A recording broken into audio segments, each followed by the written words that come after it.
The opening session is still ongoing in the Gold Hall, so people are just making their way here. But we suggest that we start so that we don't lose time. So first of all, welcome everyone to the Silver Hall. My name is Thomas. Hello, Pierre. My name is Thomas. I'm the Director for Space, Aviation and Defense at Business Bridge Europe Logos. And it's my pleasure to be your Master of Ceremonies throughout the whole day today here in this room.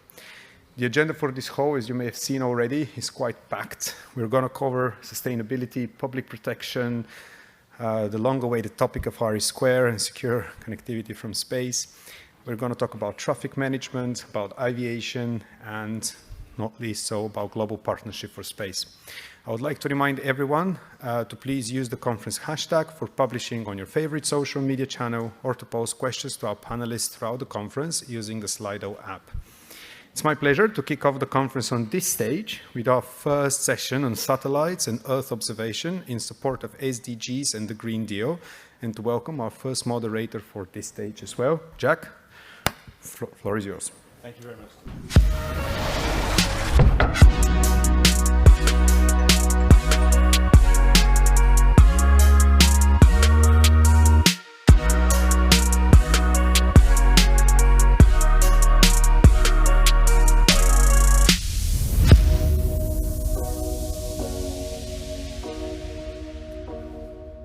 Okay, welcome everyone. Hello there, welcome to the Silver Room for this, our first panel on satellites and Earth observation in support of Sustainable Development Goals and the Green Deal. As mentioned, my name is Jack Parrick. I'm a Brussels-based news correspondent and presenter. Delighted to be asked to host this discussion this morning, and thank you so much. I know people will be sort of dropping in. There's been a slight sort of overrun on the opening speeches, so we'll just let everyone keep coming in and we'll start the discussion. I'll firstly just name all of the panelists. We do have one missing. We hope that he's going to arrive and join us in a second, and then we'll get into the discussion. So firstly, just quick naming. I've got Christoph Kautz from DG DEFIS of the European Commission, Simonetta Kelly, who's from the European Space Agency, Dr. Florence Rabier from the European Centre for Medium-Range Weather Forecasts. Phil Evans will join us from the European Organisation for the Exploitation of Meteorological Satellites. Pierre Bahurel, who's from Mercator Ocean International. Karen Florschutz, who's from Airbus. We also have Francisco Vilhena de Cunha from Geosat. And last but not least, Roberto Malatti from Serco Europe. It's wonderful that you're all here. Thank you so much. We've got a lot of panelists, so a lot to go through. Phil is here. Wonderful. I can see him coming to join us. I told you he was here. Great to see you. Good to see you. So there we go. We've got all our panelists in place to start our discussions. As was mentioned, there's a possibility to ask questions in all of the sessions throughout the Space Conference, and you do that via Slido. So if you go to slido.com on your pad or your phone or whatever device you want, put in the hashtag European Space Conference. You can also use the QR code, and I'll be able to see some of those questions and bring them in. If you'd like to put some questions and comments in, I'll try to get as many as we can. Get them in early, preferably, because there's a lot for us to try and get through. Wonderful. So let's get going. I'm going to start with you, Christoph, as the Director for Satellite Navigation and Earth Observation in DG DEFIS of the European Commission. I wonder if you can give us a quick outline of how EU Earth observation missions and satellites are already supporting sustainable development goals. And actually, how can the Green Deal be helped by what's coming down the line in this area? Okay. Thank you very much for the question. I think I will try to address it in 3 points. So my first point is about your first part of the question. How can EU Earth observation missions and satellites already support the SDGs? Now, there is an interesting report that was done some years ago by the United Nations Office of Outer Space together with the USPAN. They did more recently another one, which was indeed exactly about that, looking how can satellite technology and capacities, and in particular the EU ones, contribute to the SDGs. And to say it in just one sentence, the result is, or the analysis showed that out of the 17 SDGs, for 15, space can significantly contribute to these SDGs. And if you think about it like SDG on zero hunger, of course, a service like the Copernicus Land Monitoring Service providing data about yields, biomass, and so on, you can easily see that it contributes to that. Or let's take another one, SDG on health and well-being, Copernicus service on atmosphere monitoring. Of course, you can immediately see how it can contribute. Or it's even more clear if you think about the SDG on climate action. Of course, we have a service on climate change monitoring, so it's very clear.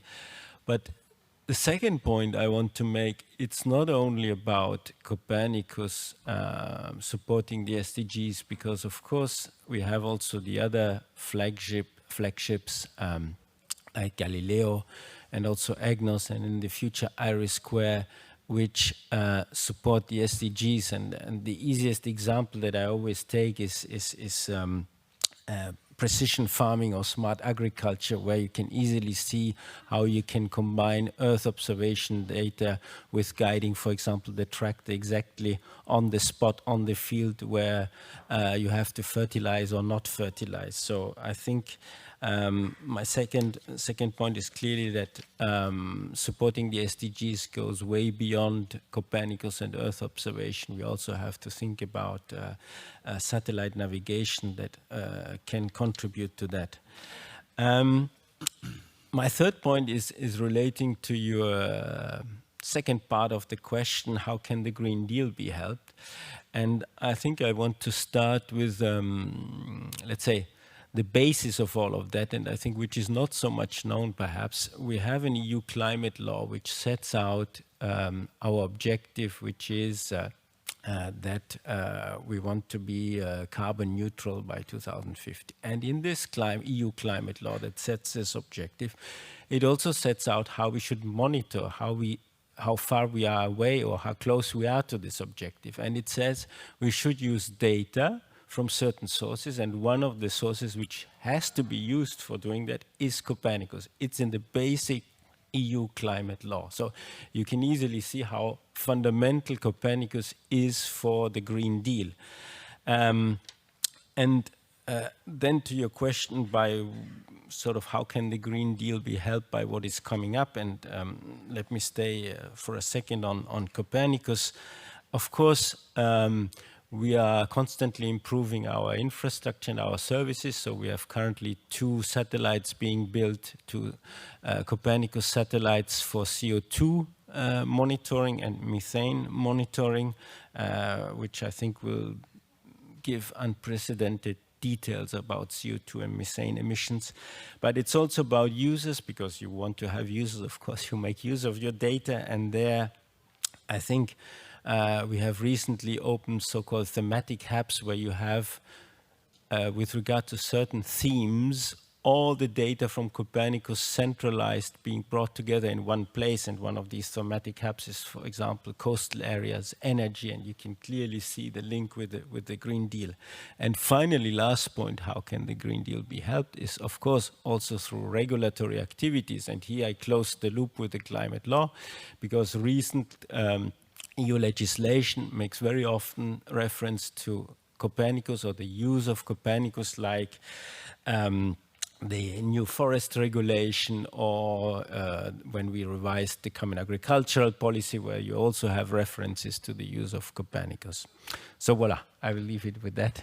Yeah, I mean, it's a really interesting sort of movement of the network of how this all needs to sort of fall down and make sure that everything is utilized to the best of our ability at the moment, right?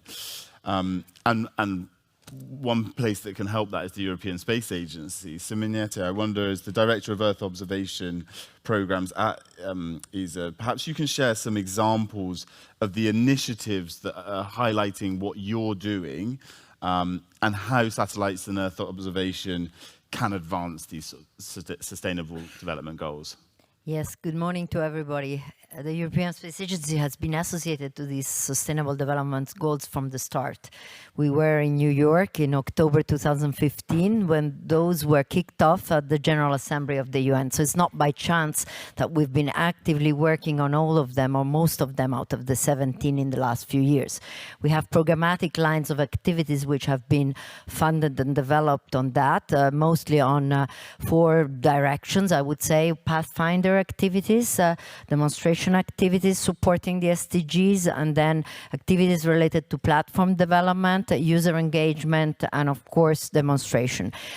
Just to name a few, you asked out of the 17 we work on climate change. Of course, this is the highly visible one, but we work also on food security a lot, teaming up with key partners on everything that's related to statistics in the agriculture domain, with statistics at national level, supporting those statistics with crop classification.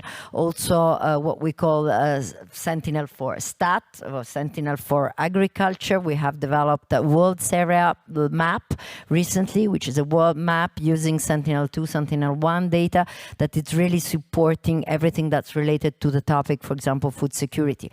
We also work very actively with teaming up with a key partner. As you know, on every SDG there is a leading agency. On water, which is 661, is UNEP, the leading agency. We just recently signed an MOU with UNEP, and we've been working for various years on the monitoring of the ecosystems related to water basins. This we had a tradition to do in Africa, specifically on the African continent with previous projects, but we've been developing that expertise and competence together with UNEP in terms of the support to the specific SDG on water management, where we look at basins, we look at quality of the water in terms of water basins, but also the evolution of pollutions and activities related to water. Another example, I think, is the one on biodiversity. There was just the Biodiversity Convention meeting in Canada recently in December. Of course, we've been working in support of the UN Environmental Conventions for years. There again, we were there, and I think what it's very relevant, it's also to look at the work which is done related to the SDG, the specific one on forest, and there we look at land degradation. We work, of course, with all the UN agencies, but the UNCCD agency on land degradation will launch soon also a new satellite called Biomass that will look at the canopy of the forestry. So not only extension of forests, not only the evolution of the deforestation, not only things which are also very relevant for the Green Deal, by the way, in terms of LULUCF, in terms of land and forest monitoring. So these are some examples, but you can have many more because, as was said by Christophe, I mean, space supports most of the 17 SDG, and that's what we are actually doing with demonstration projects every day and valorizing, I would say, the use of our EO data. Yeah, and just it makes it so much quicker to understand what's going on when you have those images, especially things like basins and stuff. Yeah, really interesting. Thank you, Simonietta. We'll go down to Florence Rabier now. Obviously, organizations like yours can add value to the sort of structures already in place. I wondered if you can talk about how important data is for the European Centre for Medium Range Weather Forecasts, and sort of how you can use and ensure that that data is used to the best of our ability to hit Sustainable Development Goals. Sure, thank you very much. And I think it really aligns very well with what the colleagues and partners have said. Data is absolutely essential, but I think it also needs science and modeling, it needs communication, and it needs partnerships, and that's what we are here to talk about as well. So obviously, satellite data is the key ingredient, but they can't measure everything everywhere. And this is maybe what modeling allows to do, to sort of fill in the gaps. So for instance, you know, we share the same planet, but we are not all equally affected by climate change. And in this context of, in particular, heat increasing, we know that the human body is affected by heat, in particular the most vulnerable and the youngest and the oldest. But it's not just measuring the temperature. You can have some index that say that how we react to heat is both temperature, humidity, wind, radiation from the surface. So at every point in the planet, you would need this information to really analyze, going back through the reanalysis from Copernicus and then predicting in the future. And the satellite data alone can't do it, but it's really this combination. So I think this is very important to say that it's this combination of science, and already Simonetta has given some example. And at ECMWF, we use more than 90 different satellite sensors, and 800 million observations come every day. So we combine that with our modeling to create weather forecasts, but also climate monitoring. So then I would like to talk about information because, and communication, because once you've made the link to data to information, and this already takes a lot of time, we are all here to also communicate it, because we are in this context now of what the UN calls a polycrisis. And, you know, we had, of course, in the last few years, we had COVID, then we had war in Europe, then the cost of living crisis. And so in the last Eurobarometer sounding, actually climate change has fallen down to the 5th place in terms of concerns for population. So it doesn't mean that we should stop communicating it. We should continue it, because then from information you get knowledge, and then you get policy to follow. And that's what Copernicus is doing. And I'm sure you've heard that 2023 was the warmest year on record, with more than half the days higher than 1.5 degrees more than the pre-industrial era. So this is very important to communicate that. And Copernicus is doing that very well. And I think now what the last point I would like to make is partnerships, because we are all here to work on this. And in particular, in the context of the UN, we all have collaborations with different countries. At ECMWF in particular, we contribute to the UN's Early Warning for All initiative. So this is a very important initiative to guarantee that every country on Earth will have advanced warning of what is coming. So we can't control extreme weather and what's coming up. But if we can give the tools to warn the population in advance, and then satellite data and modeling are very important. So I think really all the panelists here are here to make the world a better place, to build a better future. And this is in partnership and contributing to this Green Deal and Sustainable Development Goals. Yeah, it's so interesting that sort of technology is improving so much. We've got so much more information, like you say, but we have to learn to use it properly. And it sounds like you guys are doing a great job of making that a reality. Let's go down to Phil Evans, who's the director of the European Organisation for the Exploitation of Meteorological Satellites. Phil, it's great that you're here. What could be a specific role of operational space agencies like yours in support of this mission for the sort of Green Deal? Can you hear? Excellent. Well, good morning. Glad to be here. Just to, before I come back to the question, I think it's just worth stepping back to just explain a little bit about what EUMETSAT, and it's easier to say EUMETSAT. What EUMETSAT does. We work with our 30 member states. We consolidate the requirements from users. We work with ESA, who develop the satellites. We launch them and then operate them and provide resilient, high-quality data to our user community. So our role fundamentally isn't to provide end-user services, but is to support an ecosystem, and a large part of that is weather services, but to support an ecosystem that do.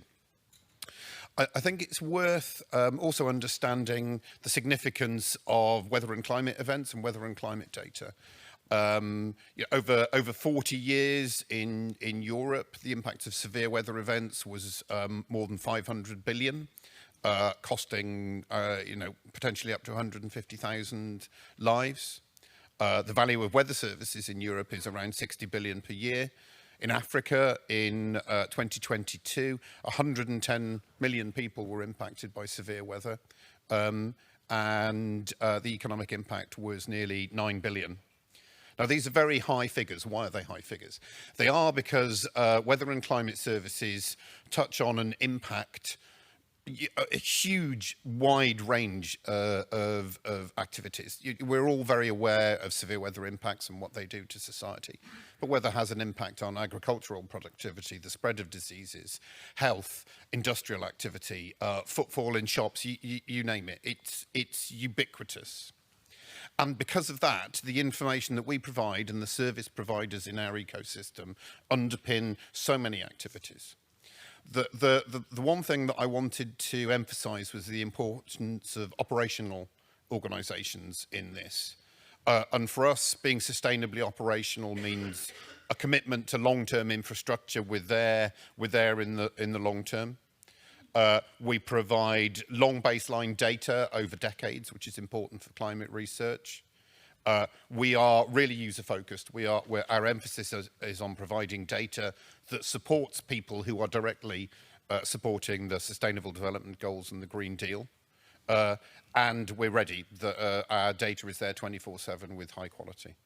So as you can see, and particularly with the launch of the next generation of our satellites, this enables new services, new activities that will underpin, the majority of Sustainable Development Goals, the Green Deal, and we're a partner with the Copernicus program. So as you can see, what we do supports a wide ecosystem delivering services in this area. So thank you. Thanks so much, Phil. I mean, already what we're seeing in even just like the first 4 speakers is the sort of ecosystem that we've been talking about. And another part of that is something that you're doing, Pierre, at Mercator Ocean International. You guys are using this data to create models. We've talked a bit about modeling already. How could, and Florence talked about this, but I know you'll be able to contribute on this, the use of satellite data to combine it with expertise. Can you explain what you guys are doing? So we are working on the ocean. Yeah. 3 things about the ocean. You know that, this is the world of 90%. More than 90% of the water we have on Earth is in the ocean, okay? More than 90% of the trades that we are using are transported through the ocean. And 90% of the excess heat caused by us on the climate is absorbed by the ocean. So you cannot live without the ocean. And this has been completely understood by Copernicus with a clear focus on this Copernicus marine service. And this is completely obvious that it is an obvious contributor of the Green Deal and an instrument of the Green Deal. So this is what we do. So this is exactly the equivalent of what is done in the atmosphere. We are a massive user of satellite data. We are using also in situ observations at sea, and they are assimilating into super softwares that we call model to generate indicators, data that are then used and transformed into something that are useful for decision makers or operational users, scientists and others.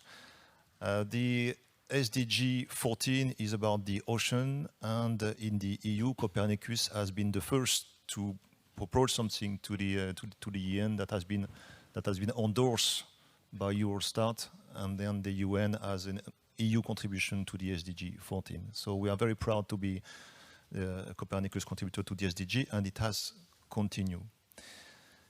Just want to say that the Green Deal is not all about climate. This is also about biodiversity. And here you can see why we are all together on stage, because if you want to protect biodiversity, you have to go from the satellites to the super softwares. And then what we do ourselves is to couple with models with the trophic chain to reach the biology, marine biology, fishes, etc. So this is really an ecosystem of players that are combining all the assets, from the satellites to the models to the artificial intelligence and tools, to be able to say something about biodiversity and understand what is being doing. Well, 2 examples.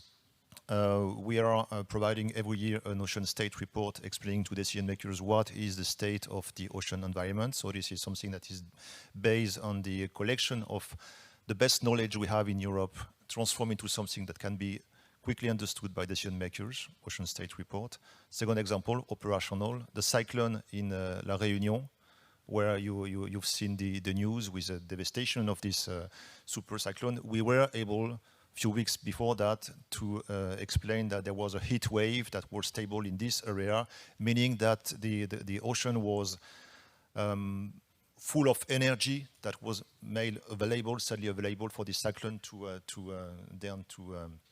be more stronger before to arrive in the La Réunion. So there is an operational assessment, and there are some more indicators assessment.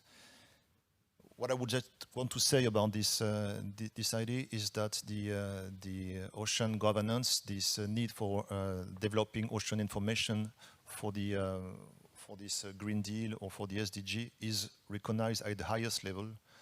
The United Nations has identified Copernicus as one of the best providers of information. We are inviting in different areas. I mean, this is the COP, where there is an ocean pavilion. This is also the World Trade Organization, where they are thinking about banning illegal fishing and subventions, and they are looking for Copernicus to monitor what is the environment there. And this is the UN Ocean Conference that will be welcome for the second time in Europe in 25. The first time it was in Portugal, where Copernicus is really at the heart of the information that will be promoted as an instrument for decision makers for protecting the ocean and restoring the ocean. Yeah, and there's a lot of work to be done there as well as we go forward. Let's come down to you, Francisco, because perhaps you can explain a little bit about what GeoSat does. You're a commercial business making satellites and Earth observation a useful tool for other companies. Perhaps you can explain how that fits into the ecosystem and from a sort of commercial perspective, why it's good for you to be contributing to these sustainable development goals. Thank you, Jack. Yes, in fact, GeoSat is more or less a new kid on the block. But we are already one of two fully European companies operating very high-resolution satellites. The other one being Airbus, which is something that makes us very proud. We are headquartered in Portugal, and the mere fact that GeoSat exists is an example of the complementarity that can come to the European ecosystem by having smaller companies from smaller countries providing and complementing the capabilities of European champions, like Airbus in this case. And this complementarity has already provided results. I hope we can announce them soon enough, but namely in making sure that European needs are met by European capabilities. And unfortunately, as we heard this morning, this is something that is increasingly important nowadays. So what do satellites do? Satellites, in fact, they provide a different perspective. What they provide is a layer, an unbiased layer, on data all over the world. And what we see is that satellites, they do not capture intentions, they do not capture speeches, they capture results. They see what actually has had impact or not. And so they are a very important tool in measuring the SDGs. In fact, what we see is that actually the problem is prioritizing, because satellites can enhance or provide data for developing or advancing all SDGs, and in particular the Green Deal. And what we also know, and it is quite important, is that there is still a gap between the EU industry and people. And the simple proxy for that is that we still do not have Earth observation in our handheld devices as we have satellite navigation, for instance. And we need to be able to cover that gap in order for us to be able to have disruptive advancement and not just some marginal gains on top of it. Of course, we also need to use satellites to change culture, because it doesn't make much sense if I do a significant effort to provide imagery to assess poverty in Africa, and then I go by someone sleeping on the street in my own city, and I think that's not a problem of mine. So satellites are a part of the puzzle. They are not the entire puzzle. What are we doing specifically? We are currently launching, beside our own satellites, the Atlantic Constellation. You know, it was a Portuguese initiative. Spain has also come on board.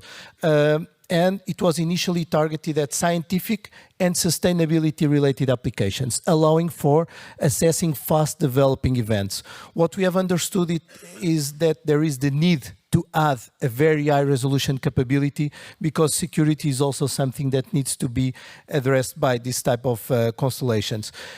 Concrete examples, we have already created what we call the Atlantic Data Hub together with our shareholders, SEA, the Atlantic International Research Center. We are already providing data to Atlantic users. We have created what we call the Climate Change Dashboard, using less occupied orbits of the satellite to provide, for instance, data on the ice caps, and also a monitoring of what we call the endangered sites, regions of the world, and in Europe we have also some of them that are at risk due to the sea level sea level rise. And I would just finish with two notes, if we are able to discuss them further, on European competitiveness. I think, and the Green Deal is a very good example of that, that we are one of the best regions in the world in internalizing externalities, namely environmental related externalities. But we need to make sure that this does not create an unfair burden to our companies, because we are competing globally, and we are competing with companies from regions I could say that do not care. Well, they maybe care, but they are not doing what we are doing. And satellites can help us, in fact, to make sure what is happening around the world and to make sure that we create a level playing field. And finally, well, coming down to investment, what we see is that our partners in the US, government pours 500 million euros a year in Earth observation companies. And in Europe, we have a value that it's maybe 1/4, 1/3 of that. We saw what happened with the access to space market. Let's not let that happen in Earth observation. So thank you. Thanks so much, Francisco. Yeah, I mean, this is it. It's all well and good to have our development goals, all our nice things, but there is competition, and especially for companies as well. We'll definitely talk down this end of the panel about that a bit later on. But I'll come to you, Karen Florschutz, who's the Executive Vice President for Connected Intelligence at Airbus. I know you'll be able to sort of also talk into what some of Francisco was saying, but in the context of sort of smart cities and clean energy, sustainable development goals, perhaps you can explain to us how Airbus leverages satellite data to sort of meet those targets and goals. Absolutely, Jack. Well, I think cities are a very good example, because you mentioned the satellite data, and probably some of you know and some don't. We have our own assets up there in the sky. So Airbus has several satellites where we get images from, and we do actually currently a good model of the Earth, elevation models also, with all the data that we have, to see how is the Earth, changing. We have pictures from 40 years ago, so we can actually see what's happening. And we're working together, partnerships were mentioned, with Dassault Systems, because they have a very good, digital twin capabilities. We have that on the pictures, but they have that in modeling. So, and together we work on, as you mentioned, smart cities. We just got a project together where actually we were asked to look at a harbor. Now you're saying, Karen, what has a harbor to do with a city? Actually, the question was, and it was a city in France, or a harbor in France, how is the pollution from that harbor moving towards the nearby city? Is there any impact on it? And when is the impact? Is it on a certain, time of year, or is that a certain daytime? And we modeled it in a way together so that we could clearly state what is happening to the city, what's happening to the health of the people over there. So we use this data in a smart way with AI, with a lot of computing power, to actually model what's possible or what could happen to people. And looking also at the Green Deal, there's more in it, where I think our younger generation, they want to have a purpose, and they want to see how they can support Earth and do good for it. So Earth observation is just the beginning. We're just at the beginning of using this technology to look at disasters on deforestation. Is really everyone reforesting, or are they just cutting a good little greenwashing? And in reality, they're taking off forests left and right. So I think there's a lot we can actually do that we haven't tapped into. So I think the technology is there. Yes, we still need to partner, and we need to become better also in Europe, but I think we're on a good way there. And of course, Airbus is happy to support with our high-resolution pictures, 30 centimeters, that we act on behalf of our planet going further for the future. Thank you. Thanks, Karen. And last but not least, Roberto, it's wonderful. Thank you for your patience down on the very far away from me, you feel there. I want to come to you. Perhaps you can explain a bit to the room a bit about what Serco Europe does, and you know, from your position as the managing director for space, and also talk a little bit about, I know for you, supply chains and the issues of how we're getting to these sustainable development goals are important for you. Yeah, thanks, Jack, and good morning, everybody. So, yeah, I think it's a good, it's important topic for us because in Serco we are 50K, employees, so it's a big organizations, and the mission we have is to deliver services to the public government, institution, and agencies. In space specifically, we are a specialized service provider with over 40 years of experience in supporting complex operations, and massive volume of data, and also using extensive, the technology of infrastructures. One example, just to give us some numbers, is really, the Copernicus OpenD Lab contract that, operation that we have managed for almost 10 years on behalf of European space agencies and the European Commission. We are talking about, 60 petabytes of data. We are talking about, serving some like 750,000 users. So you understand everything done on cloud. So those are really impressive numbers. And so it's therefore really important for us, to operate, innovate our services and operate in a sustainable, matters. So we defined Serco, the ESG, as central part of our strategy. But it's not just environmental. Yes, it is minimizing the impact on the environment, but it's also to engage the communities, engage through our employees, is strengthening the relationship with stakeholders, and also, giving full transparency into our operation and our results. We have a commitment, to be net zero by 2050, but we have more stringent goals to be achieved from 2030. And clearly, we have our management system certification path to prove that our processes are going okay. Let me talk a little bit of one of initiative that we promoted at the European level. It's called Serco Goes Green, and that is basically to incentive our employees and community to impact the environment in a positive way. So we launched a context with non-profit organizations for reforestation called WeForest. And we set up, the commitment to plant 100 trees in Africa, in Zambia, for any single action that has been published, has been done through our social network, by employees or their friends.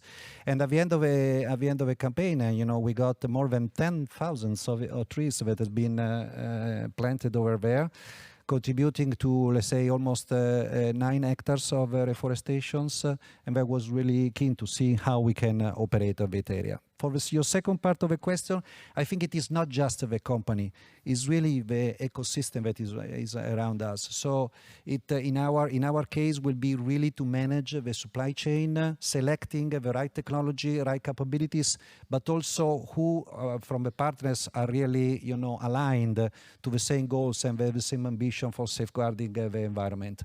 And one example I can give you is OVH Cloud, which is one of our key partners for our operations in Copernicus especially, and they basically they assembly 100% of the servers. They test strictly on every single component to have the most of it, so to understand the reuse they can have internally or even externally through some sort of recycling and circular economy.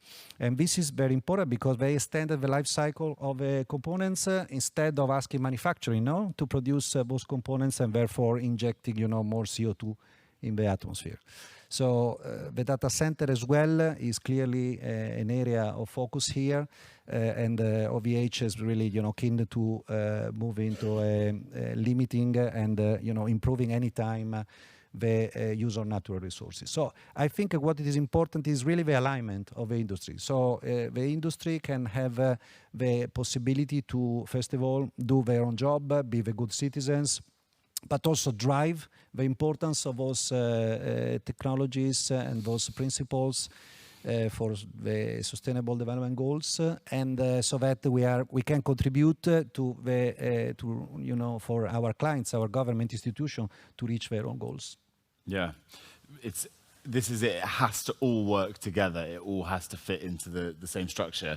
A reminder to our audience, we can take some questions. So if you want to drop some questions into slido.com, use the hashtag European Space Conference, SpaceConf, and then choose the Silver Hall. And so if you have any questions that you'd like to direct to our panelists, I'll keep an eye on them.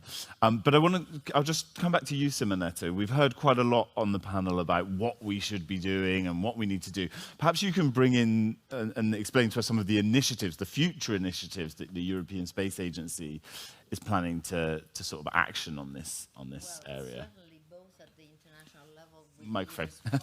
User requirements which are those of the international level. We talk SDGs that has a worldwide dimension, but we also speak a Green Deal, which was more of a European dimension. So the idea is, first of all, to continue building satellites, and we just heard it from all the partners here, that can give continuity, consistency, and quality data for a long period of time. So operational system like Copernicus, the meteorological satellites, and also missions that look at the science aspect. So that's really the plan, at least at the agency, to continue having and granting to the different diversified user community who have different requirements, consistent, I would say, data streams and volumes which match the requirements.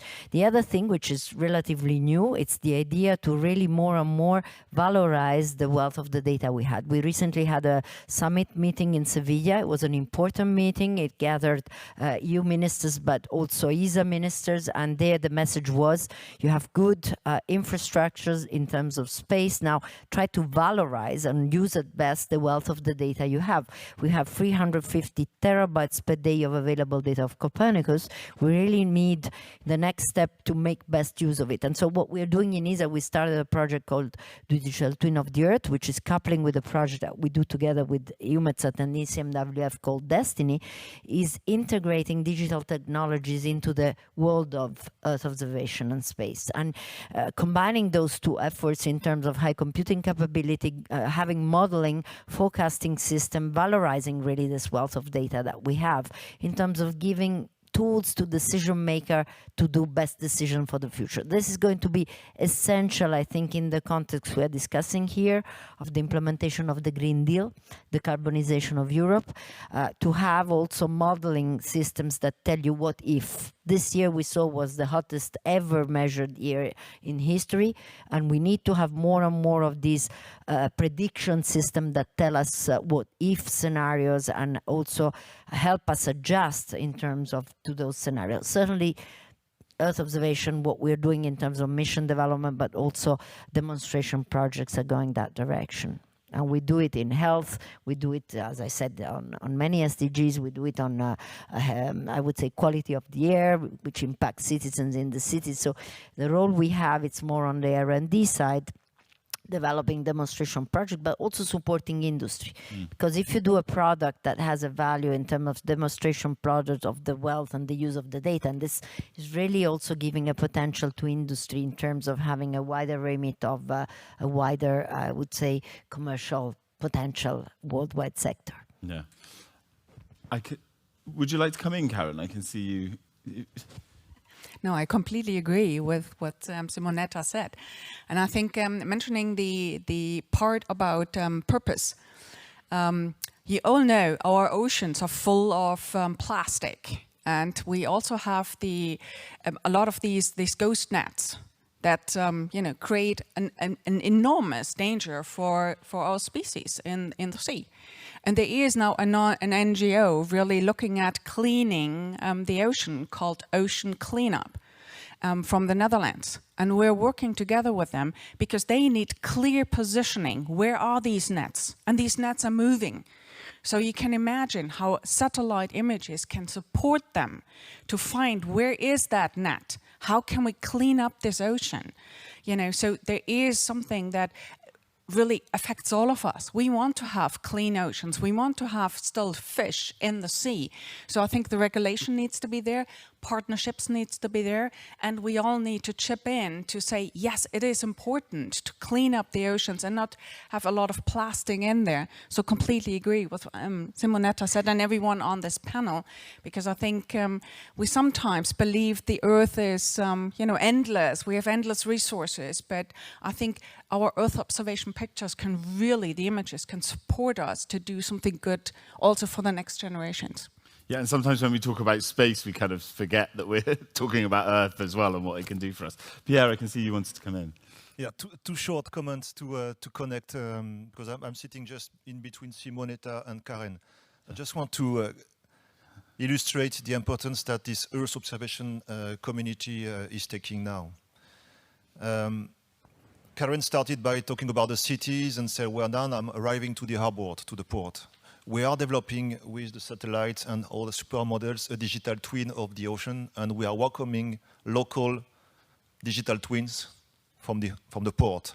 So we are connecting with the digital twin of the ocean, this super software, the Earth observation global capacity with the local twins that will then connect to the cities. So this is the horizontal one.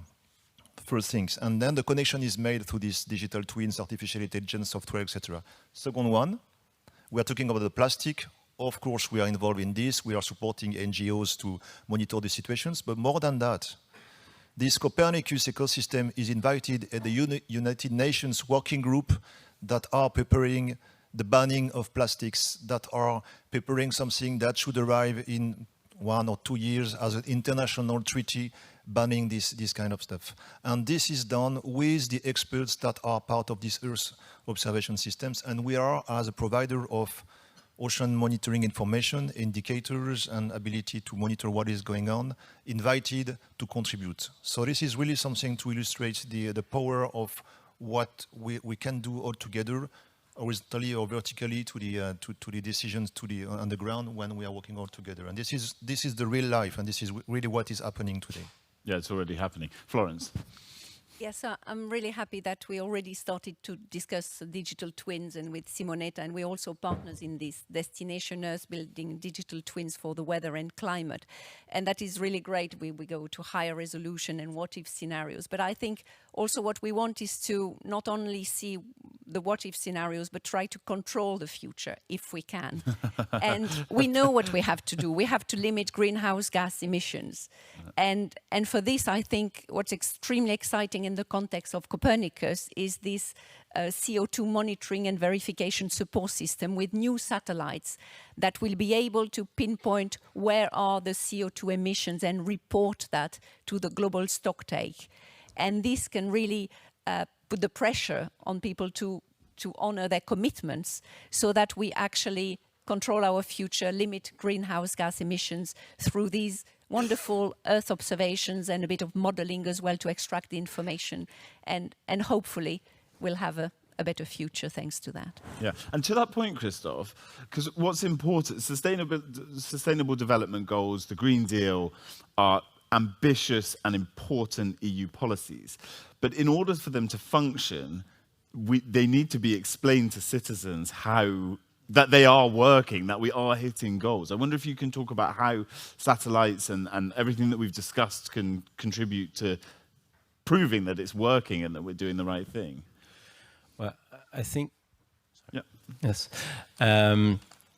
So proving it that everything is working. So I think there needs to be a virtuous, and not a vicious, but a virtuous circle between the legislation and then how the legislation, which sets out some objectives and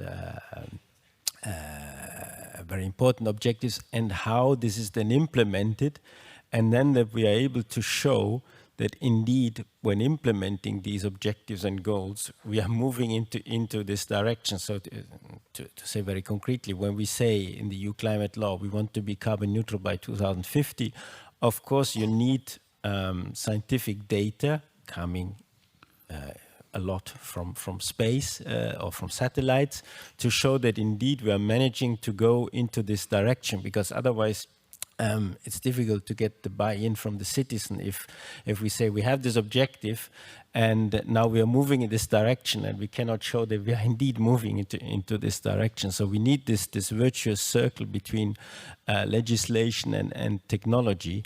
But it's not only this virtuous circle between legislation and then implementation through technology. It's not only about objectives, but it's also about really product-related legislation. And what I mean here is, just to give some example, is that we have decided by 2035 new vehicles should not be anymore emitting any CO2, which means in concrete terms probably most of the cases we need electric vehicles to be on the market by 2035. So here again we need to show that we are able to implement this.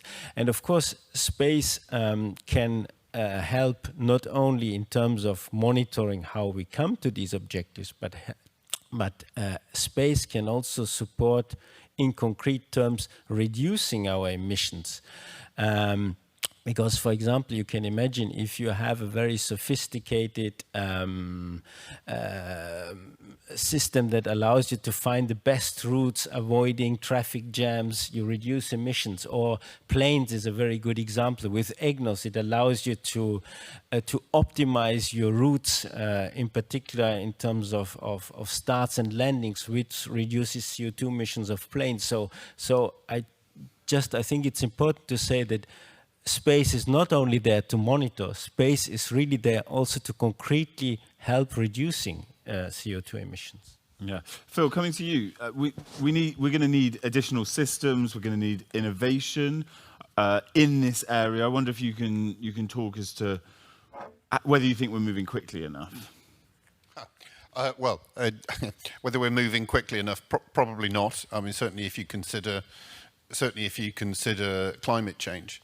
I think I'll talk a little bit about my own perspective, but I think what's going on more widely in the community. So we're in the process of launching 2 next generation systems. We've launched our first new geostationary satellite last year, and there's a whole suite of new systems to be launched that will enable new services, new activities, and the improvement of forecasts from modelling centres like ECMWF and Mercator.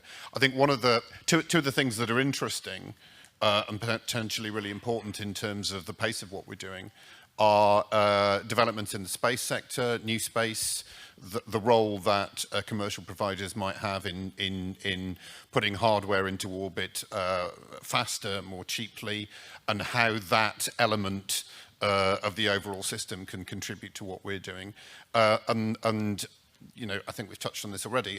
The second element is the exploitation of AI and machine learning in terms of the exploitation of data. We're already seeing in the modelling activities that our community are undertaking that has huge potential. But it has potential in terms of developing new services, synthesizing different data sets for more customer-specific applications. And I think both those things will hopefully see a dramatic increase in pace of development of relevant and valuable services to support SDGs and the Green Deal and many other things that are relevant to climate change. Yeah, thanks, Phil. I've seen we've got a question from Slido. Perhaps this looks like a question that could kind of go to anyone, so I'll come to you, Francisco, on this. What are you most excited about in terms of new types of and new cases for Earth observation? I mean, this is what you're trying to do, essentially, in some sense. Yes, exactly. In fact, I think Earth observation, we are at the start of a new age. And what is happening, as we saw, for instance, with the drone industry like 20 years ago, we thought that drones would be small planes. They would do everything that planes do, but more effectively. And now the applications that are driving revenue are completely different. I think Earth observation will be like this. So we need to be able to adapt and to be very agile and to react to the outside world. Because as more satellites come into orbit, as more applications come in, as more models come in, we will probably learn new things, get new applications, and we need to be able to be very agile and adapt. So what I think it's most exciting is that we are at the start of a new age with challenges that we still cannot foresee. And what we need to do is that we need to set up ourselves for learning and to learn and to adapt as fast as possible. So it's not just a matter of speed, it's a matter of agility. Yeah, and coming to you, Roberto, I mean, that's for companies as well. This is for you, the agility that's needed to be in place in order to use the technology we have for sustainable development goals. Yeah, I think we talked about what we are doing for the environment. I think that now, being a space operators, it will be also, maybe there are 3 elements that I would like to highlight. The first one is data. We have a lot of data coming from satellite, from in-situ sensor, but I think the challenge right now is really to correlate with other type of data that are in the enterprise, that are in the government hands.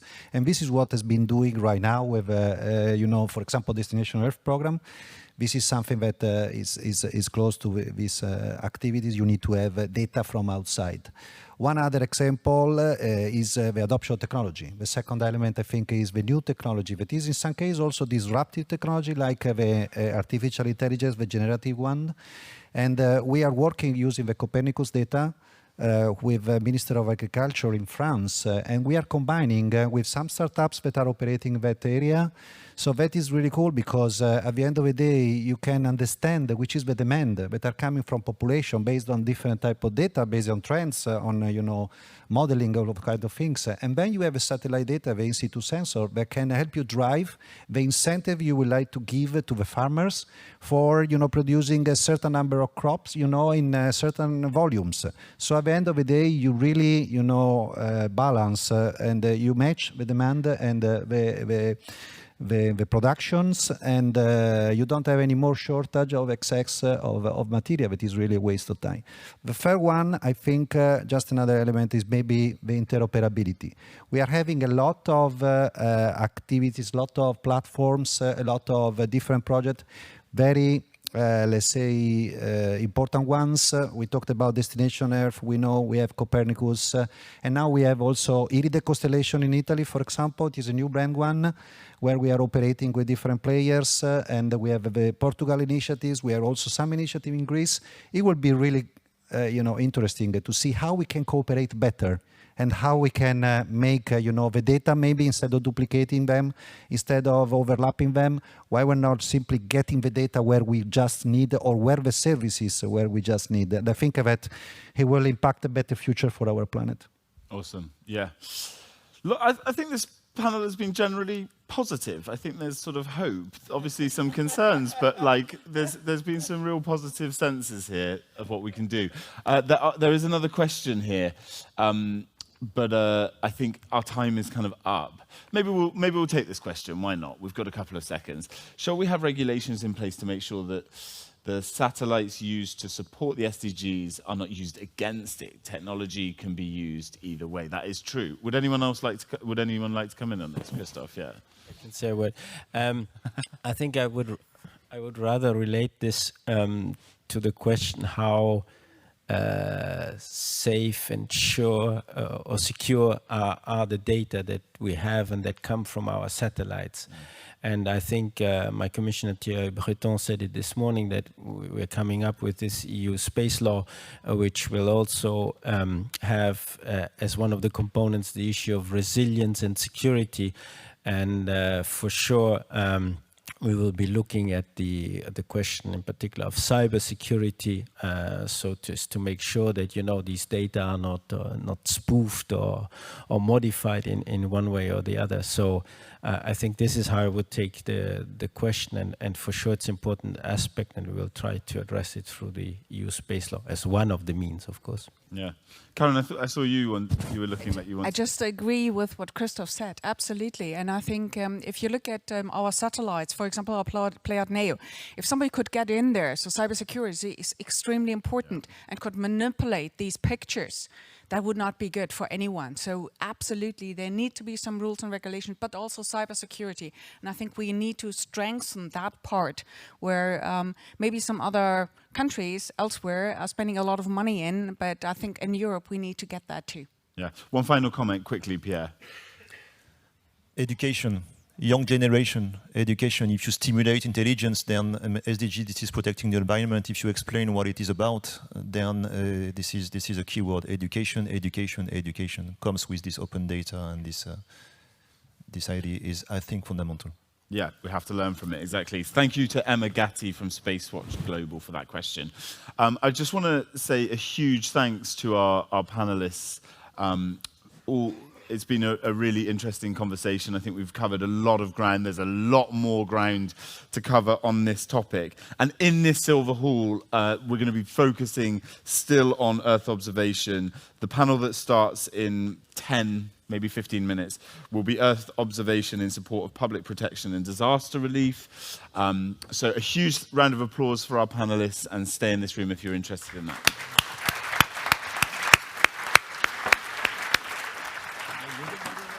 And not someone else. It was wonderful to speak to you. I know you're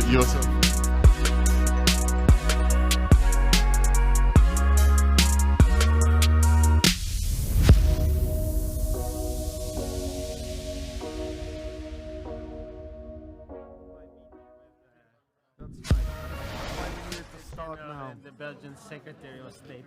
That's why I told Jack not to let people go. We should have just started immediately, but... Hello, hello, hello, hello. Please make sure you come back to the room in no more than 5 to 10 minutes.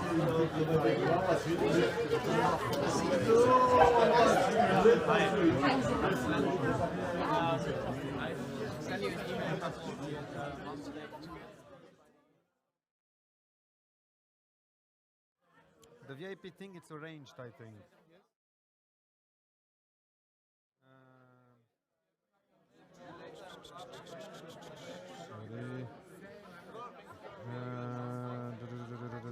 Someone told me that it's been arranged.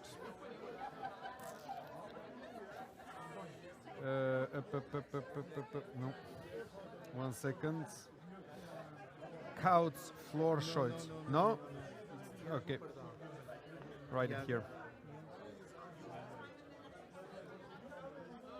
In his company, please.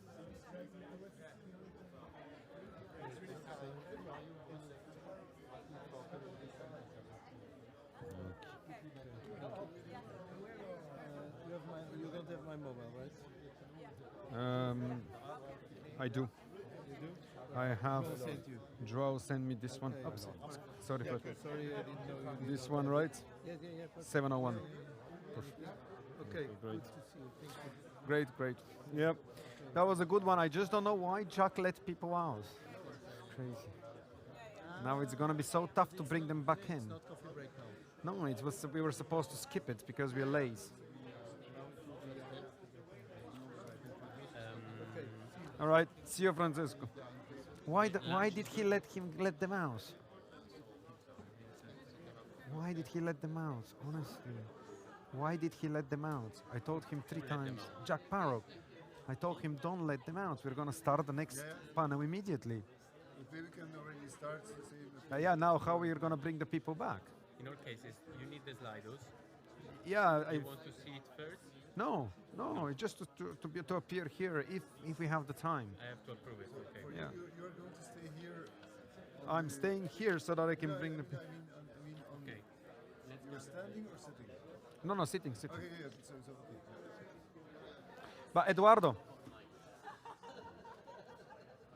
it's crazy. We need to start putting people in now. I'm getting the speakers and I'm getting the people. Now it's everything from start. This car is absolutely crazy.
So take time now for people to come back.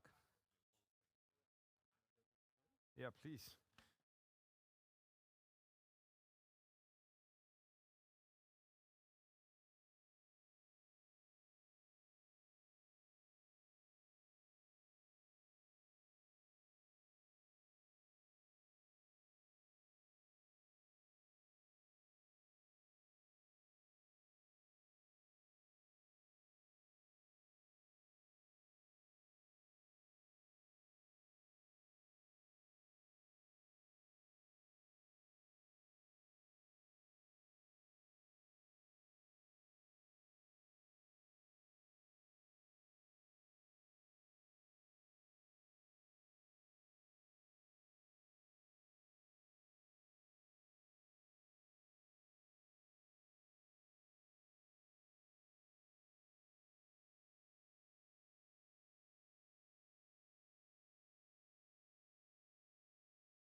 Admittedly, two of them did come back again.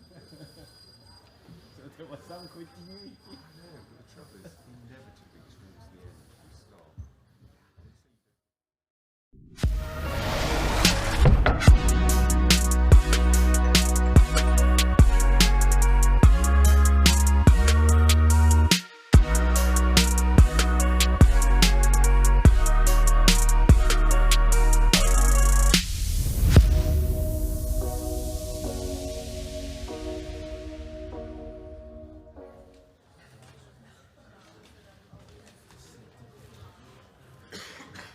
We'll give it 1 minute more for people to come from their coffee break.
All right, just giving 25 seconds more. Started around the time.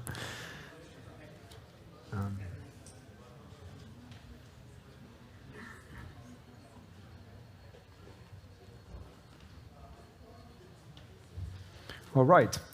Well, welcome back from this abrupt coffee break. And apologies as we need to recuperate time indeed. So we heard in the last session these enlightening discussions on how satellites and Earth observation come in support for achieving those objectives that the whole world agrees on, the Sustainable Development Goals. But that brings us to the second session of today, and I'll have the pleasure to moderate it. That will be on Earth observation in support of public protection and disaster relief. Okay, so as an introduction, what we can say, floods, fires, earthquakes, man-made disasters, they seem to be driving the news on a daily basis, wherever one lives on this earth. What's common between the fires in Portugal, the recent floods in Italy or in Belgium, the eruption of a volcano in Iceland, or the explosion of a ship in Lebanon's biggest harbor, is that all those disasters were managed better and quicker thanks to space. And indeed, because space does save lives, I would like now to start with our panelists by introducing them, because we'd like to answer the question about what is Europe already doing for public protection and disaster relief, how to get better at it, how to be faster, and how to move from excellent response to even better prevention and preparedness. I have the pleasure to have with me today Christoph Kautz, who is the Director of Satellite Navigation and Earth Observation at DG DEFIS, European Commission. Tomasz Huzak, who is the Advisor for Digital Agenda and Data Technologies at DG INTPA, also European Commission. Mr. Graham Turnock, Integrated Accelerator Team Leader at the European Space Agency. Adrian Zavenbergen, the CEO of European Space Imaging. Yuri Delmar, who is the Director for Science and Space Programs at T-Systems. And Andre Diaz, who is Head of Space and Digital at CEIIA. So without losing any more time, and while people are making their way back to the room, I'm going to start with you, Mr. Kautz. You don't have the microphone next to you? Sorry about that. So, well, let's start from there. Could you please unpack the role of the Commission in the provision of emergency management services? And what's more interesting is how do the various components of the Union Space Programme all come together to contribute for the adequate provision of public protection and disaster relief? So thank you very much for your question. I will start perhaps with the first one, because the first part of your question, role of the Commission in the provision of emergency management services, because then I think it will become clear how space and EU space capacities contribute to it. So first of all, we have a union civil protection mechanism, which essentially is about when there are disasters or floodings, fires, whatever in member states, that then the union, through solidarity by other member states, make available to the concerned member state where there is a flooding or a fire, certain equipment, being firefighting planes or certain infrastructures, and also data. I say data because here comes in, for example, the data from Copernicus. And operationally, we have at union level an emergency response coordination center, which, as it says in the name, coordinates all these efforts. And now I come to space.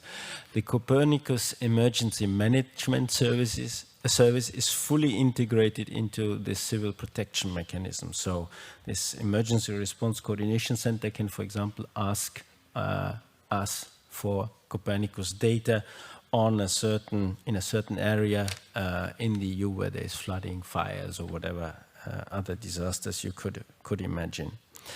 And staying perhaps a little bit with Copernicus, in the framework of this emergency management service, we have certain services available, like rapid mapping, which I think is very much used in case of disasters. And just to give you an idea of the magnitude of what we are doing. So only last year, between September to November, which are normally considered the more quiet months where you shouldn't have wildfires or things like that, the Copernicus Emergency Management Service was activated 18 times in the EU. Of course, this is sadly enough an expression of the changing climate, but also it proves and shows how important it is, these data from the Copernicus Emergency Services. But like those who perhaps have been in the previous session and have already heard me, I come back with my similar argument here. It's not only about Earth observation, it's also about other tools which we are working on. And here I mean in particular Galileo. So we are working on a Galileo emergency warning service, which basically is a communication channel that can alert populations or parts of populations in certain areas where you need to alert them. For example, could be in case of a tsunami, or it could be approaching fire, wildfire. And we have been testing this emergency warning service in a few member states. We are testing it, I think, this week in the border between Belgium and Luxembourg. And the advantage of this service is that it will work also when you don't have any ground infrastructure, communication infrastructures anymore. And I think it was shown when we had this flooding a few years ago, in particular in Germany, in Belgium, Germany in the Ahrtal, where the ground infrastructure had completely disappeared, where such an emergency warning service would make a lot of sense. And finally, of course, when you have a disaster also, you might need satellite communication. And there, without dwelling into the details, of course, IRIS² is built also to support this. So we have this trias, if you want, not yet operational, this trias, but soon to be, of data, observation data, of being able to use satellite navigation as a communication channel, and then communication channel itself through IRIS². Thank you very much for that. And maybe Mr. Turnock, you can complement that picture with your initiatives, the Civil Security from Space, the Rapid Resilience Response Accelerator. You can shed some light on that. Yes, thank you very much indeed. So why are we taking forward this initiative, which we're calling the Civil Security from Space program, within a wider framework focused at rapid, resilient crisis response? Well, I mean, as we've heard this morning, natural disasters are on the rise and they have a massive economic impact. $250 billion estimated purely from natural disasters alone in terms of cost, and a major human cost, over 50,000 lives lost alone in the earthquakes in Turkey and Syria. But the great news, obviously, is that space assets and capabilities are really in a position to make a massive difference to the management, both prevention, management and recovery from those disasters. We've heard about the Copernicus CO2 mission coming forward. There are major new national constellations, such as those that Italy, Poland, Spain and Portugal are taking forward. We've got new techniques, hyperspectral imaging, and clearly also developments in ground and drone-based sensors. So we really are, I think, at the dawn of a massive explosion of sensory capability that has the potential to make major impact in these crises. The challenge really is then turning all of that data into actionable information and then delivering it securely, rapidly, and wherever it's needed. And SATCOM in that is absolutely critical. So as Christoph says, it's not just about Earth observation. Local internet networks are often not sufficiently reliable in crises. In the case of civil crises, they're quite often turned off, as we've seen in the case of Gaza recently. So there needs to be SATCOM, both for reliability and in many cases to ensure a sufficiently high bandwidth to download the kind of data that we're now seeing from these incredibly capable Earth observation satellites. And then obviously we need to exploit the potential of edge computing and AI to get that data down selectively, to choose the really important bits of data from a particular image that a Sentinel satellite might be capturing. So within ESA, we're really then focusing in on the technological challenges to orchestrate all of that capability that's emerging and deliver it for the benefit of crisis responders. And importantly, we're really working closely with partners in the EC, but also the UN, agencies such as EMSA, and drawing on our own assets. What we're doing in the context of this program is we're taking forward a series of demonstration projects. And each of these is looking at one or more elements of what we're seeing as the basic value chain. So first of all, the acquisition of sensory and geospatial data. Secondly, the processing, integration and communication of that data to users, drawing on data from different sources, potentially creating new information from a combination of different types of data, and then developing and testing new applications supporting users in the field. So, for example, emergency responders might be working, managing a crisis, some kind of chemical fire in a very hostile environment. We can now see exactly where those responders are in a complex environment, understand how they are reacting to the threats of temperature or perhaps noxious gases, and see whether they are staying on mission and have the ability to pull them out if not, and all of that enabled by space. So really exciting times, big technological challenges to take forward, but ones that we see the potential to really move forward rapidly to use the amazing new capabilities that are coming on stream. Thank you very much, Graham. And now I would like to turn to you, Adrian, because it's not all about satellites, though, is it? So I would like to ask you, as a private provider, can you touch upon the ground infrastructure's importance? Yes. Thanks, Thomas, for the introduction, and good morning, everyone. As you rightfully said, the space component is what this conference is about, mainly. It's the sexy component, so to speak, about what is being the element that is mainly used in the emergency response activities, and the ground segment. And by ground segment, the ground infrastructure, I mean more than just the systems. It's the whole organization, the staffing, etc. is often overlooked, I think, and that's exactly what we are specialized in at European Space Imaging. It's the the last minute, setting up the organizations to respond last minute to the requests coming in, for instance, from the emergency services. And tasking the satellites, basically sometimes minutes before they come over the horizon.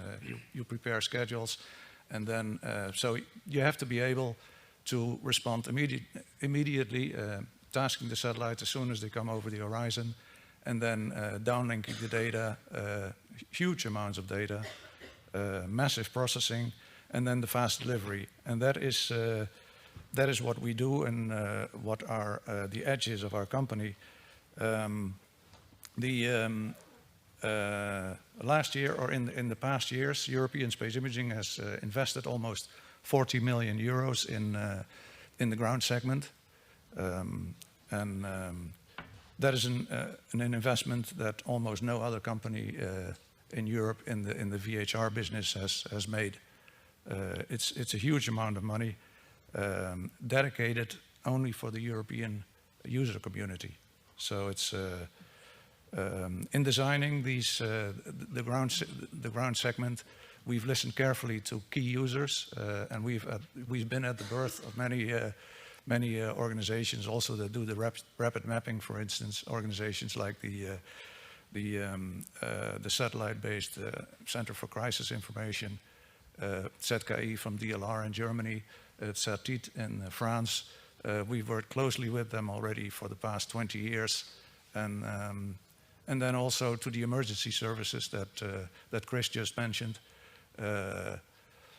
They push the boundaries and set the requirements for what is needed to deliver the data,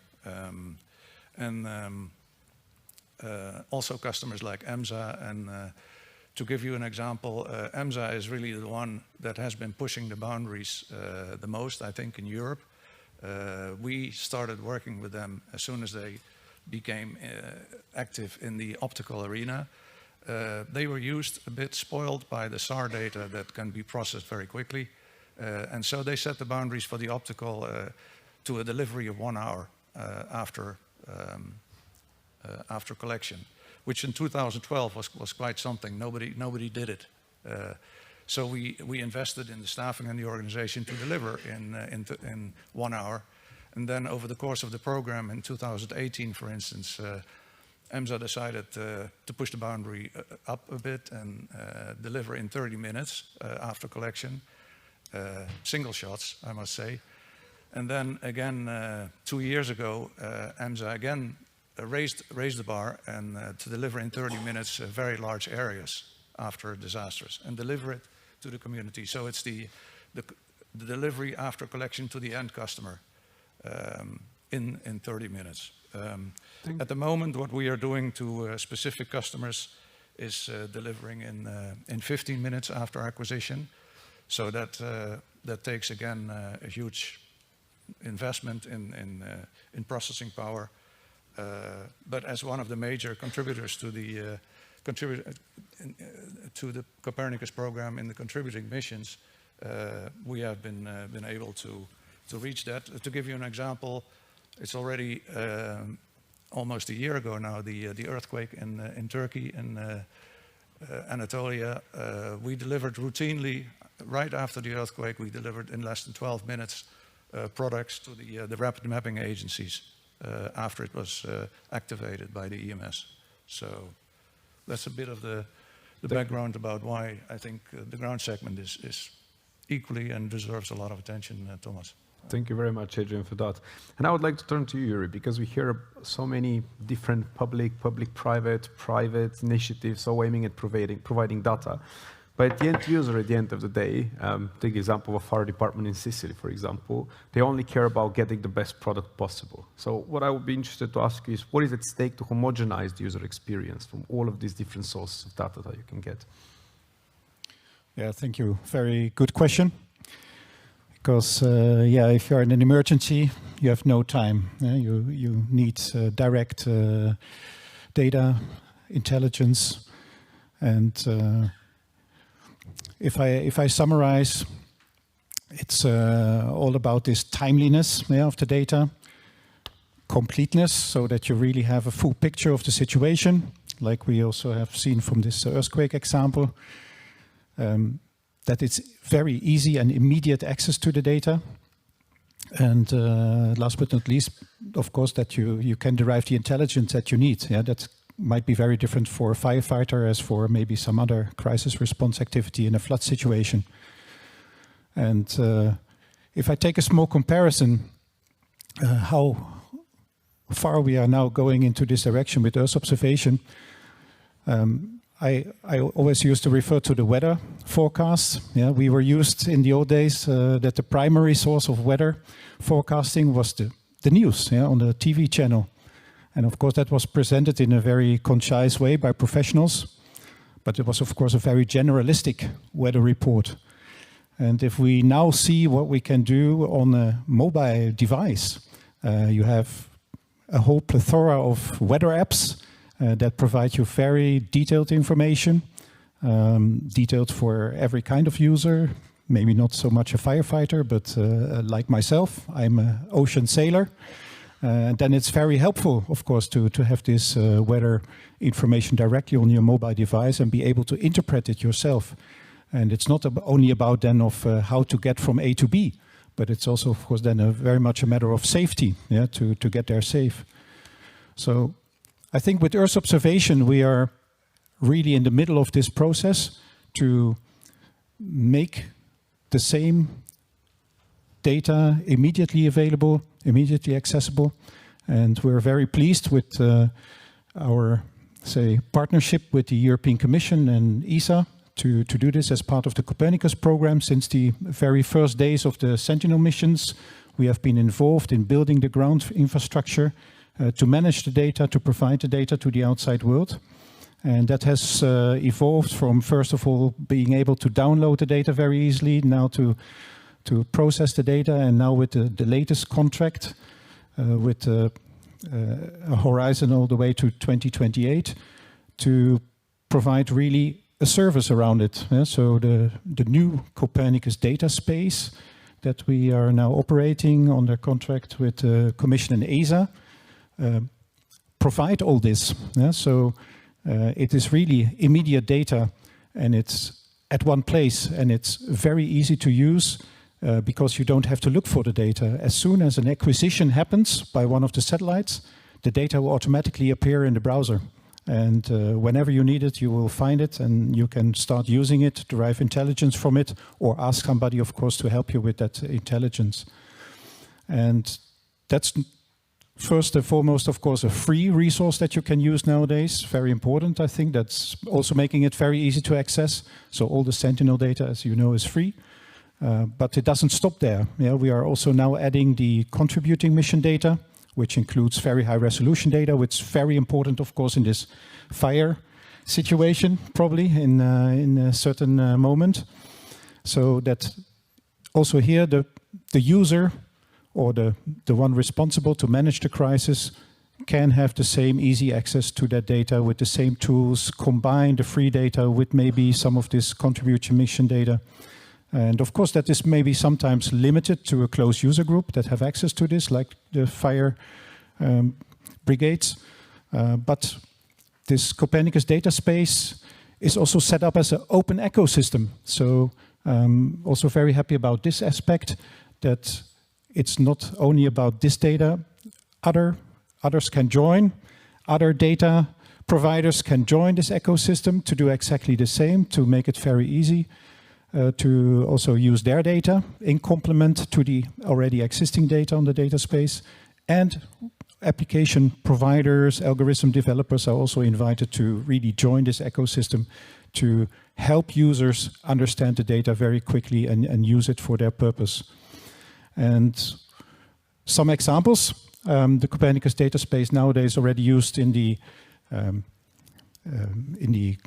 global agriculture policy programs. So nowadays we are really monitoring agriculture across the EU, really based on satellite data instead of the checks and controls, what we did in the past.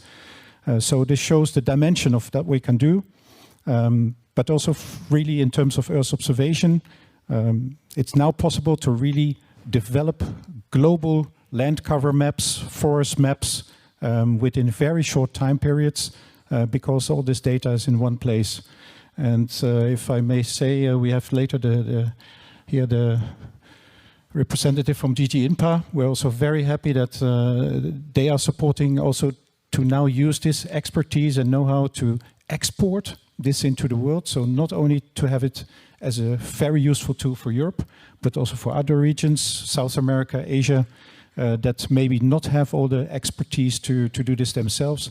So we can help them with this Copernicus excellence to also do the firefighting maybe in these countries. Thank you very much, Yuri. Well, that's a good connecting point to DG INSPA and Mr. Huzak. Well, our space program is not only world-leading, but also provides data services all around the world. Maybe you can touch upon that. And also from the perspective of preparedness and prevention. We appreciate it. Yes, thank you. Thank you very much. Good morning to everyone, and thank you for the first interventions. Where I have to say that, of course, when we are thinking about Copernicus in different emergency situations, where every picture overlay means few lives or even more saved, we are really speaking about critical situations. But the perspective that I wanted to bring during this panel, and why DG INPA, meaning development, former development policy, but now with a more geopolitical overview, is that disasters do not just happen. That's the main message. When a disaster occurs in a region, especially when we are speaking about the lowest developed countries, there is a sequence of many institutional, locally brought problems in terms of development that are making the whole situation even worse. And that's why DG INPA, and I think it was for the first time very well adopted during the Council in November 2022, when the Council has adopted conclusions on disaster response in external action, where we have changed a little bit the paradigm, showing that we have to act globally and we have to put a strong perspective on prevention. Having said that, this is exactly what INPA, through the Global Gateway as well initiative, has started to do, because if we see that the majority of disasters are taking place, more than 50% of disasters are occurring in the lowest developed countries. They are touching, of course, there are different statistics, but from 60 to 90,000 people every year. And the predictions, especially given by the United Nations Office for Disaster Risk Reduction, shows that by 2030, we will have 560 disasters per year. If we count climate change only, but we know as well that we cannot speak only about climate change situations. There are the volcanic eruptions. There are some other as well situations that we have to take into account. So in this situation, Copernicus is a fantastic instrument because it's global and it's very flexible. So we can act in different parts of the world exactly according to local constraints, to local needs. When it goes to Latin America, landslides. When we go to Southeastern Asia, typhoons. When we go to the Sahel region, we can prevent the situation of droughts.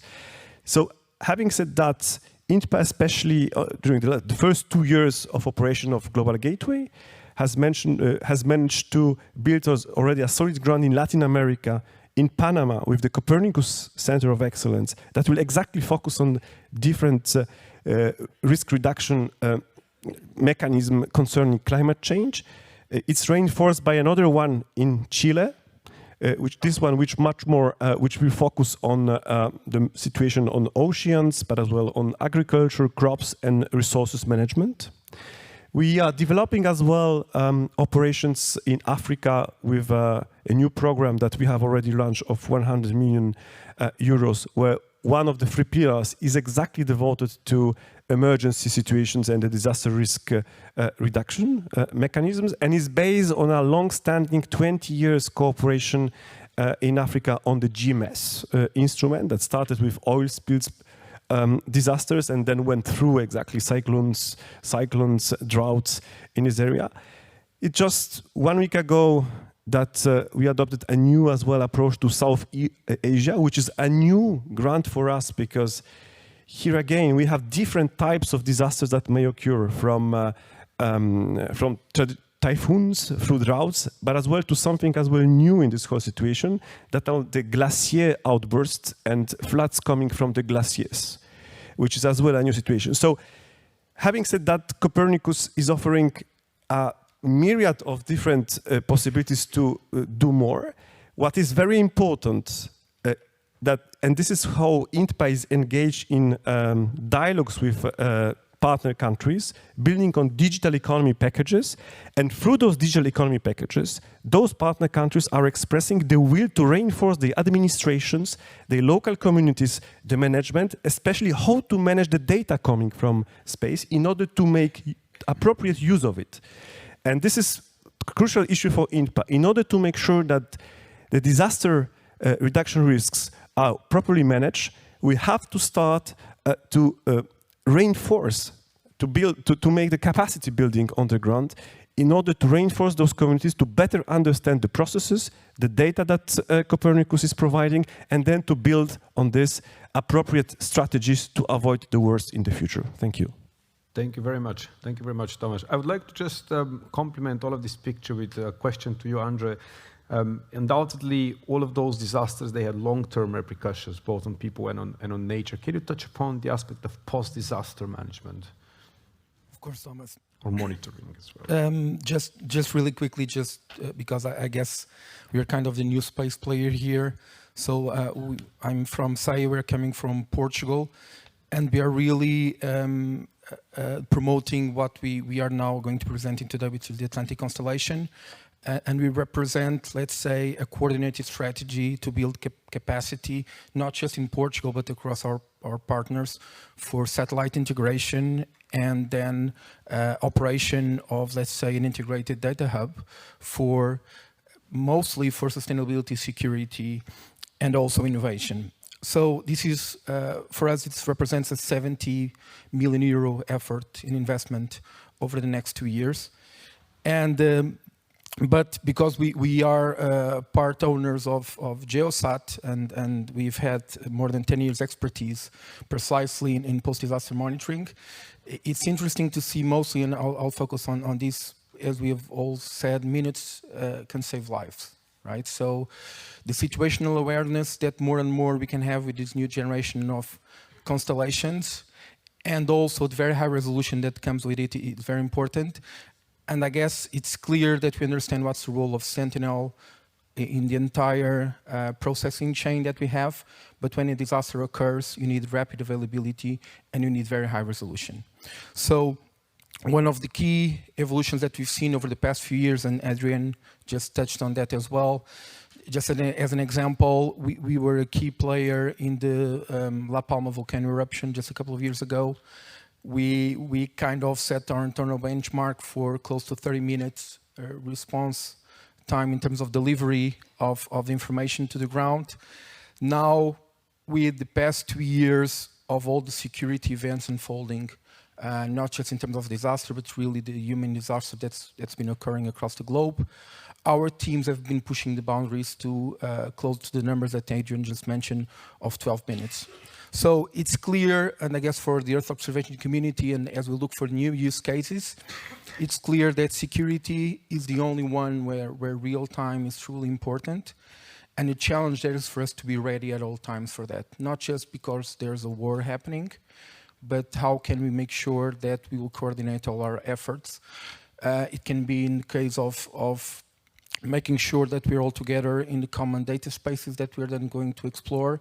But it is also, whereas in the case of Europe, where we have coordination with the local civil protection authorities, what happens in other countries where end users might not be as well trained as we have in the case of Europe. So those are very important challenges that we have in this domain. Thank you very much, Andre.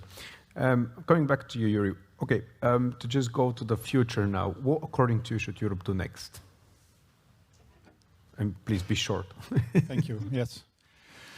Yeah, what to do next?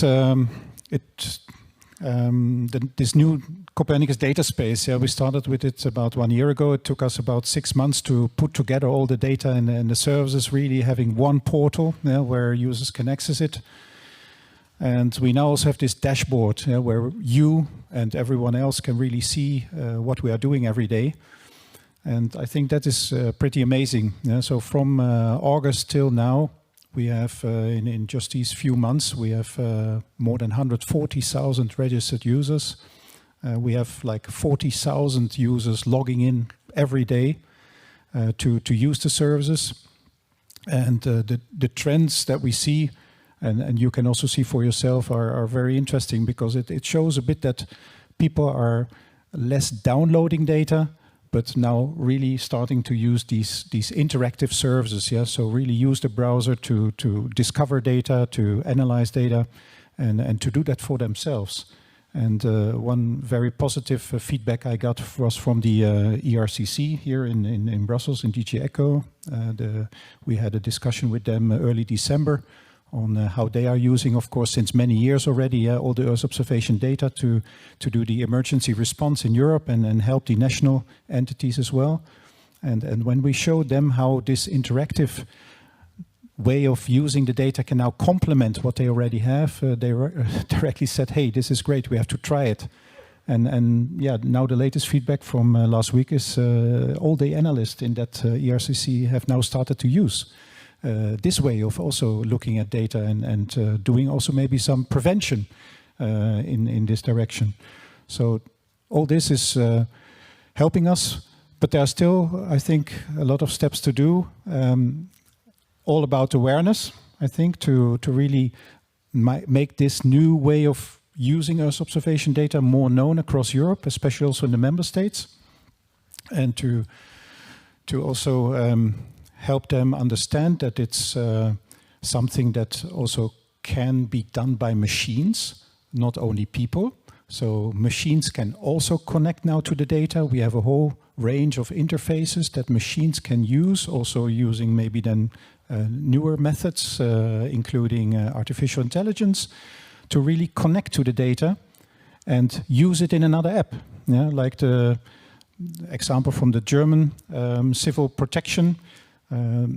They provide an app, yeah, for everybody to download and to use. And within that app, you can configure your own region of interest and your own emergencies that you want to be alerted for. And this is only possible because these apps interwork, of course, with data platforms as we provide it. And all the analysis is done in the background automatically. So this is, I think, the next step. And what to do next, I think one other thing is mentioned in the other previous panel, Mr. Kautz. I think also we can help with legislation. We know it from the Global Agriculture Program. Sometimes people really discover satellite data and say, hey, this is the way to go. This is for me the best info I can get, but they're not allowed to. So in several programs, we have to make sure, of course, that people also in national organizations, in agencies, in situations where it can be very useful, this data, that they can use it, also be regulated use of it, and then, of course, have the access to this to use it either free or being able to make a contract with a provider to do that. Thank you very much, Yuri. And that brings us to a very good question we received from the audience. That's for Adrian, it's for you.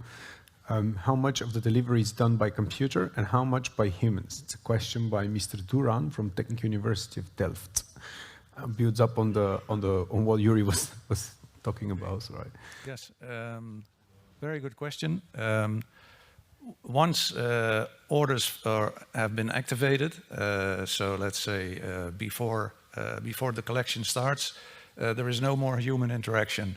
So it's uplinked to the satellite collects, then it's downlinked.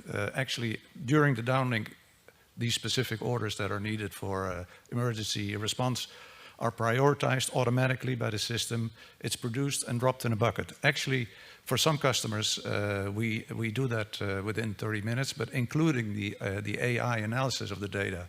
So, for instance, we work closely with the Ship Detection Agency of the DLR in Germany, and in case of emergencies at sea, we deliver we collect the data, and after collection, we do with the downlink, the prioritization, the AI, the analysis of the specific issue, and then the downlink and the reporting, all within 30 minutes after collection by the satellite image. So it's there is no room for human interaction there. It's all automated. Once it's set up in the system, and that's also very fast. It flows to the customer. So. Thanks a lot for that. I know, Andre, if you want to compliment about what's your vision for the future and what do you want to see happening in Europe? Yes. Sorry, that was for Andre. Sorry. Yeah, taking on what Adrian just mentioned, I think that the full automation that we see nowadays is critical in really delivering not just imagery, but really solutions that help end users do that as fast as possible. So we are going to see that vision come through.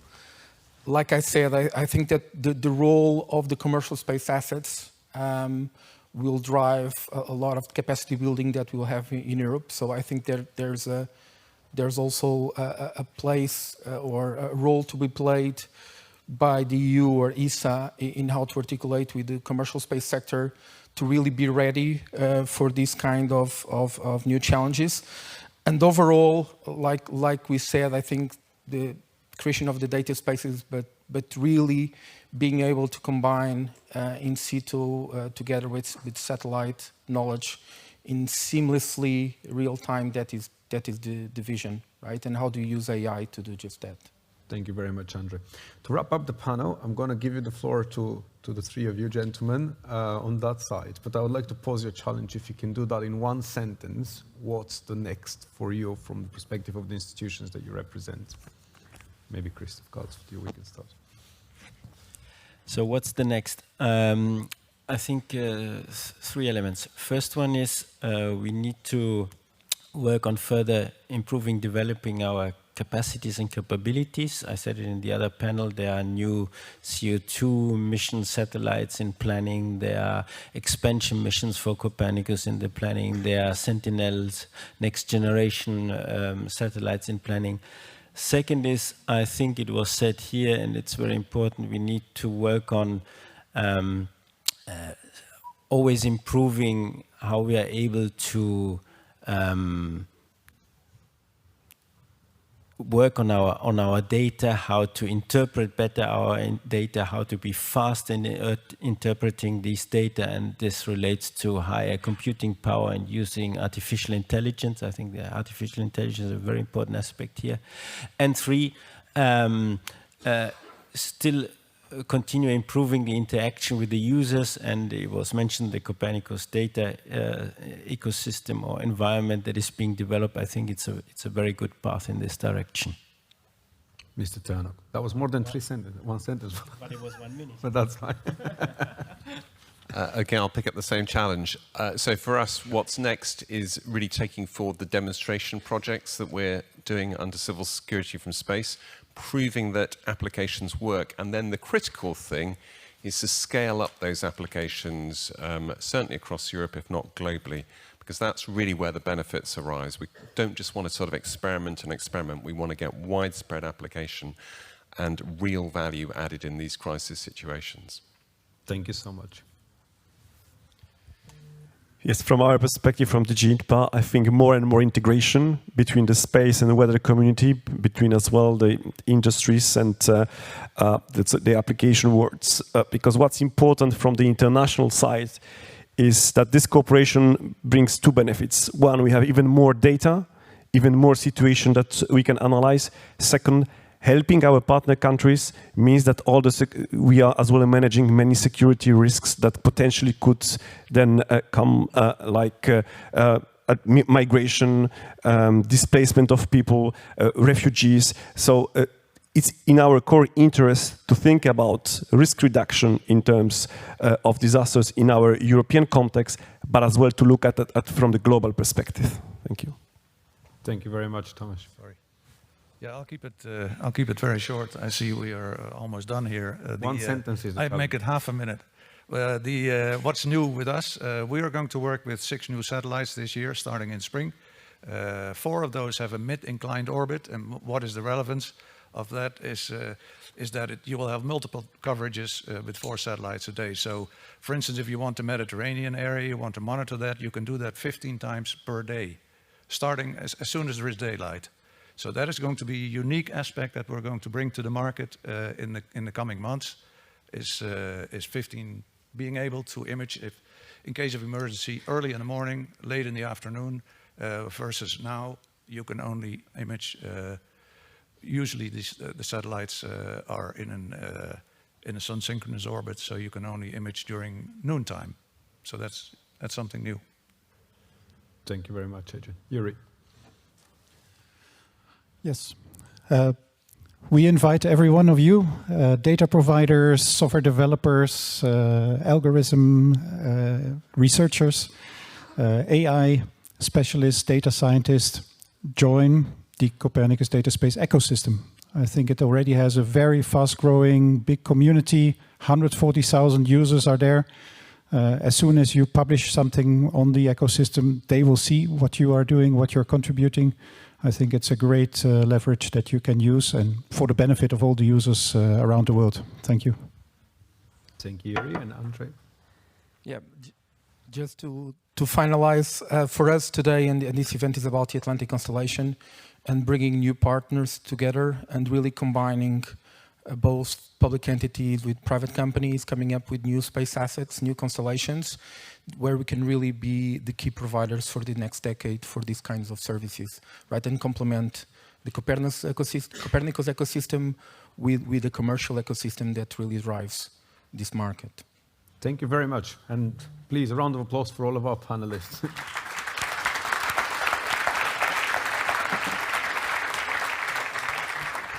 Well, we're moving on now to expanding our horizons quite literally with the next session on global partnerships.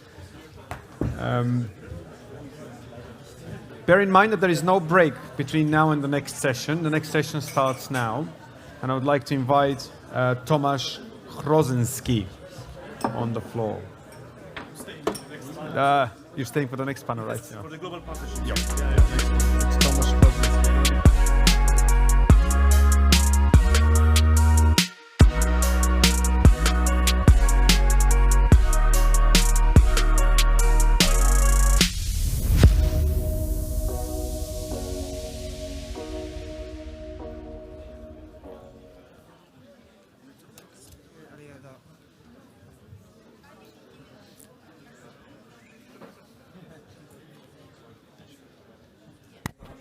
Just to remind everyone that the next session will be starting now. At 1 o'clock, there is a live connection with the ISS. Are the speakers aware or not? They must be by now. I hope so. I was told now, but it's okay. Yeah, because I learned now about the time slot. They just confirmed 12:30. They start. 1 o'clock. 55.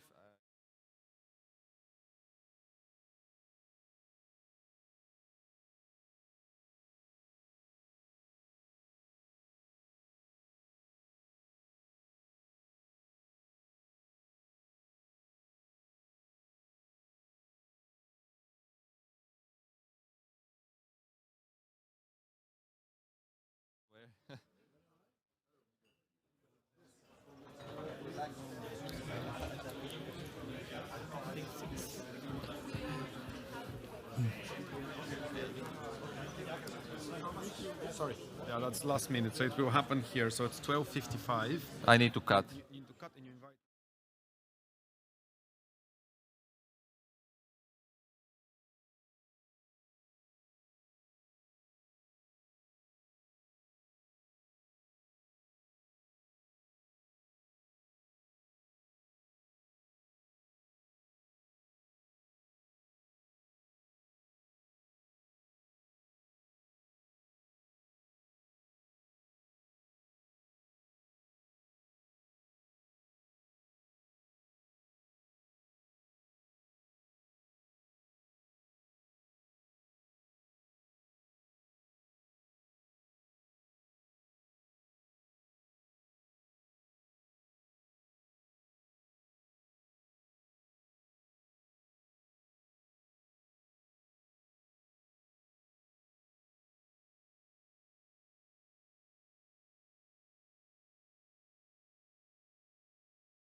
I was told that we need to stop at 55.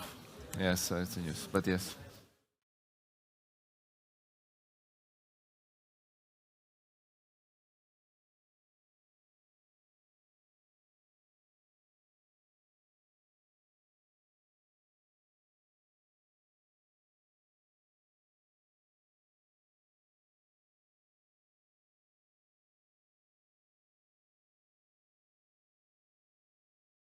Good afternoon to everyone. My name is Tomasz Brzezinski. I work at the European Space Policy Institute as a senior researcher and lead on European engagement, and I have the privilege to host the partnership, the panel, the session on global partnerships for and through space. I will introduce my panelists immediately, but there is one update to the program. We'll end up 20 minutes earlier, about 12:55.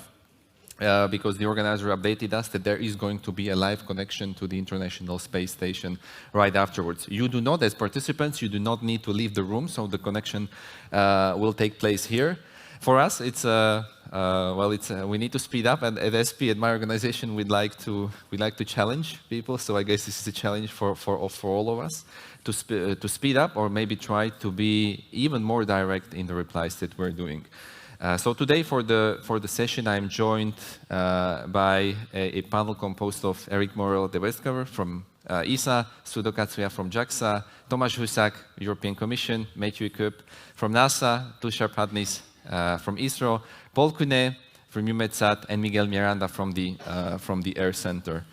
Eric, maybe I will start directly with you with a question on the international partnerships have long been kind of the DNA of the agency, both in terms of the implementation of programs and also as a form of a maybe political signal, both inside Europe and towards international partners outside Europe. If we look ahead, how would you consider ESA approaching the future of agencies' approach to international collaboration? Well, I would say cooperation is really in the DNA of ESA. And what you will see in 55 minutes, this call with the space station, is a good example of cooperation. We thought this cooperation that started with NASA in the 60s, and can you imagine how long it is? Of course, there would be no astronauts turning around the Earth, and this phone call would not take place. So yes, it is in the DNA of ESA, and it has accompanied the entire life of the agency. We have a system that may look from the outside very cumbersome. Every cooperation is subject to unanimity, a unanimity decision of 22 member states around the same table. It may look very difficult, but when it is obtained, we are the best and the more reliable partner you can find, because a decision has been taken, it's covering the entire cooperation and is supported by all. So that is the second point, in the DNA, but also we are a very reliable partner. When you think about the cooperation, what is amazing is the extreme diversity. We are cooperating in space science. I take a good example, Bepi Colombo, that we do with JAXA, that is today on his way to Mercury, the satellite we have built together and launched from Space Guyana. You can think about space science, EarthCare, that we will launch next year. That is a satellite that will bring us new data on the chemistry of the atmosphere, so very important for climate change. That is also something we do with Japan. We are collaborating, doing that together. But it's really covering all domains. Exploration, obvious space applications. Then you were looking at the future. We have a very important meeting end of next year, what we call the council meeting at ministerial level. And what we are doing today, we are trying to identify the next set of big projects, big cooperation. I was very recently in Japan. I've been to India also, where we see possibilities. The United Arab Emirates. We have met very recently with the Minister of Science of South Korea, and there is a great interest. So that is really in the make. We have in front of us basically 1 year to build the project of tomorrow, and this is exactly what we do. As part of your reply, you also alluded to, as an example of the scientific data in support of the climate change, and maybe I would like to touch upon that as as we've noticed, and agencies, I think, are making it quite visible, is the note on how space supports the wider society and economy. What's the role, or maybe how do you approach, as ESA, the uptake of space in other policy sectors, in other domains, through international collaboration? Think about all the domain. Think about science. We are offering the European scientists the window to the world, the possibility to cooperate with scientists from other continents, other countries, to do missions together. That would be too costly for the Europeans, so they would not be able to do those missions. So we are bringing value to the scientific community around Europe, and I think that is a very important point.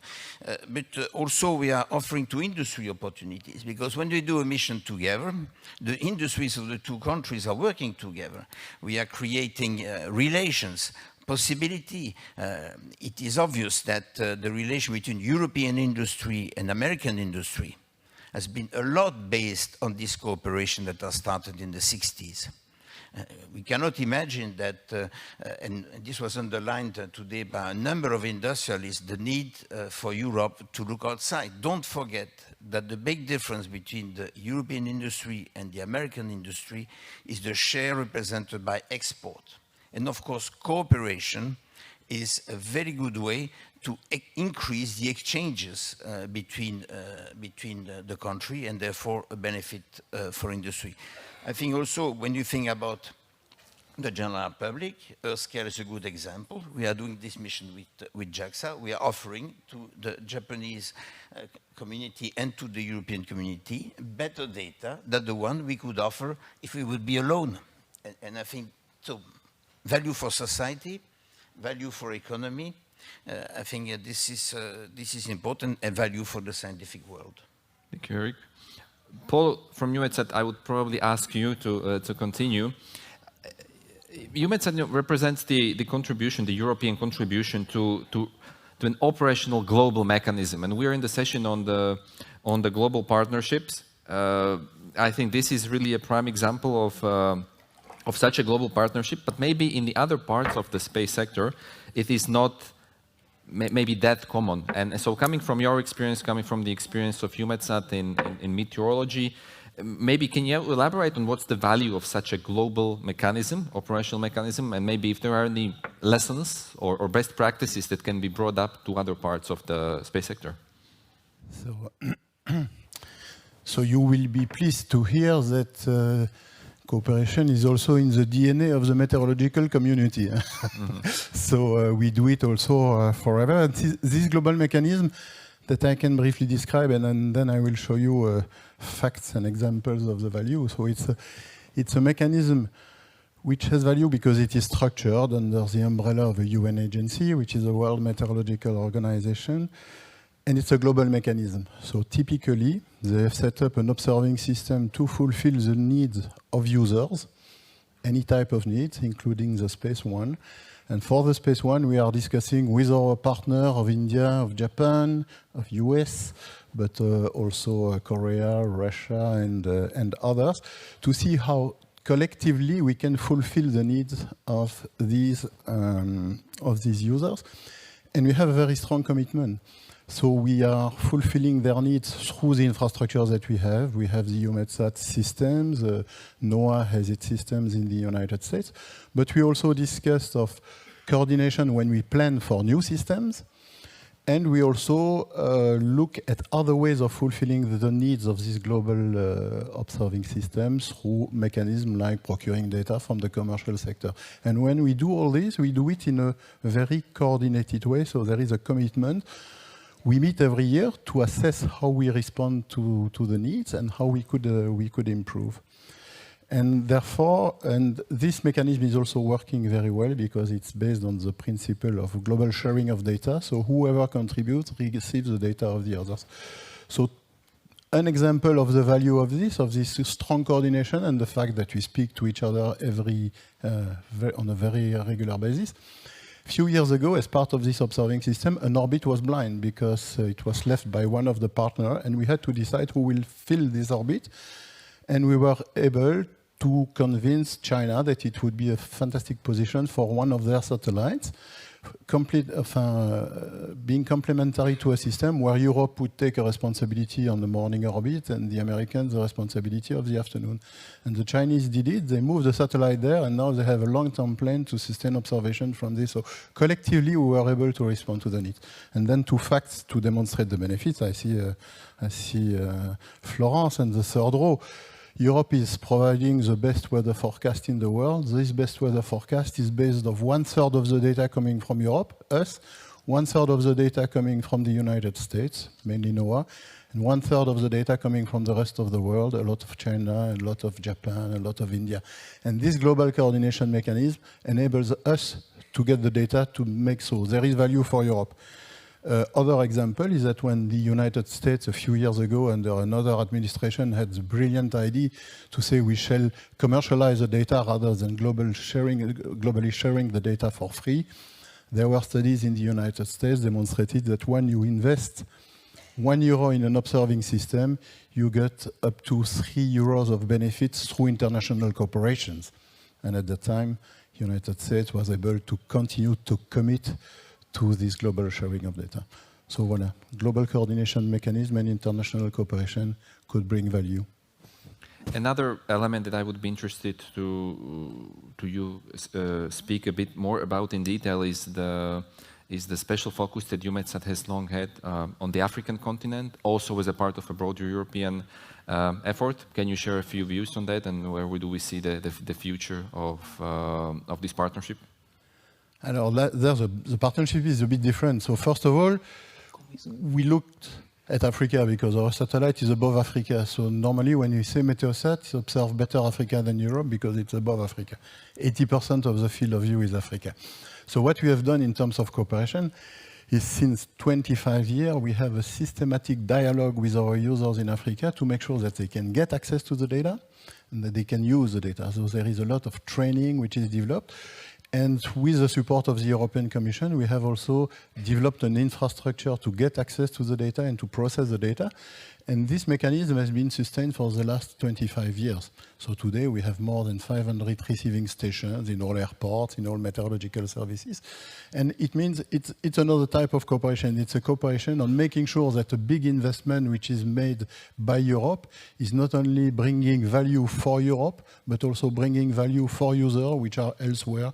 And Africa, being in the field of view of the satellite, is typically the place where we are putting a lot of efforts. Mr. Husak, I would like you to maybe continue. We are at the space conference discussing international cooperation, and where maybe your affiliation or your perspective could be interesting to bring is that you come from DG INPA of the Commission, which maybe can look also at the bigger picture of space as part of some kind of a larger international cooperation landscape. Maybe in the case of the EU, the perspective of the global gateway can be introduced in that regard. Can you share some words about that? Yes, thank you very much for this question. Good morning to everyone again. Global gateway. There's a lot of different suspicions about this definition. The most simple explanation is about an offer to our partner countries, an offer which is based on quality investments. And those quality investments mostly are focusing the digital and the green transition of our partner countries. So our DNA as well is cooperation, because in the past DG INPA was DG development and cooperation. Now the focus is on partnerships. So we are even going further in terms of working with our partners, bringing as well the local ownership, which is as well crucial in this process. And space comes as a very interesting offer. Why? Because we have an excellence in terms of many space programs in Europe. This excellence is very interesting for our partners globally, for those who are in development, but as well for those with whom we can cooperate, as Japan, as the United States, in the case of the EU TTC Council. And there are already some positive examples as well in Africa of this kind of development. So space, if we look at different perspectives and different continents, in Africa, we are mostly having programs using all our constellations, because on Copernicus we had already 2 panels about this, on SDGs, on disaster risk reduction. But the truth is that the program, the space program that DG INPA is now introducing worth 100 million euros, is covering the institutional and the industrial part, is covering the part related to disaster risk reduction and emergency situations in terms of climate change, and third as well the stimulation of private sector. If we look on Africa, we are as well using Galileo and EGNOS capacities to bring the satellite-based augmentations systems there. And then today, Commissioner Breton has made a strong reference to IRIS², where in the future, communication services coming from satellites will make sure that the most remote areas in Africa will be covered as well by internet communication. In Latin America, we have already very positive examples of the Panama Center of Excellence, which will very much focus on climate change, on situations like the Sargassum problem on the Caribbean Sea, or the Chile one, which will focus on agriculture and climate change direct impact on the economy of on local economies. We have the Philippines as well center, which in the future will become a hub as well for the whole region in terms of dealing with emergency situations, but as well with the whole digital revolution that may occur in this region. Central Asia as well is in our focus regarding communication. So we have this really global perspective, and DG INPA can bring together with European Space Agency, because we are very, and DG DEFIS of course, but we are working with ESA with this data sharing and access to data, which for those countries is crucial in order to make adequate policies. And of course, one point that I can develop further is that this space policy and INPA contribution to this is only possible within a more global strategy, the strategy of connectivity, because this is what Global Gateway is about connectivity. And the data that will be brought by space constellations will be only possible to use in an appropriate way, in a global way, when we'll have connectivity, fiber optics connectivity, when we'll be able to store this data as well. So for that, we need a more global perspective in terms of connectivity and approach with different partners countries that are able as well to follow some of our guidance, but on the other hand, to bring their own solutions, how to make sure that this connectivity is well done on the ground, how to have appropriate regulatory measures, and how at the end make sure that this is safe. So cybersecurity as well aspects are coming into this. Thank you. Some elements of what we were just discussing with you, Tomasz, and with you, Paul, actually provide a very natural transition to the empty seat that we have in the panel, but it's not an empty panel per se. We have a gentleman, Kwame Adu-Agekun from GMES in Africa, joining us online as he cannot be with us in person. And Kwame, I hope you can hear us. Based on the discussion that was just present here in the room that targeted Africa in a bit of a greater extent, I would maybe ask you to take the floor now. And specifically what I would like to ask you is, it's the future of the project that you represent in this conversation, GMES and Africa, and maybe more specifically on top of that, how can such partnership drive a further and greater policy impact on decision making across the African continent?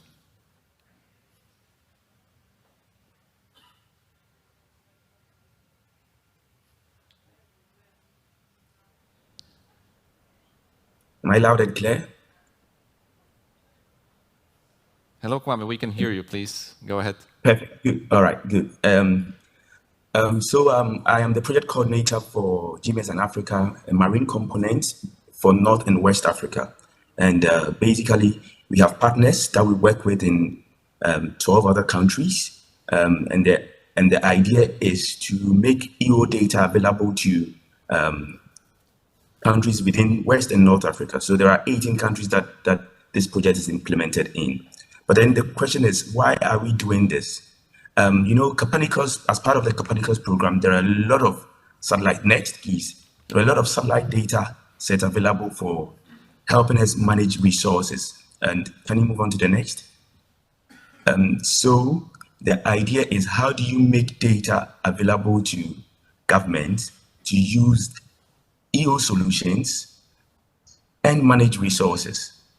So as part of this project, we utilize various EO datasets. Next, please.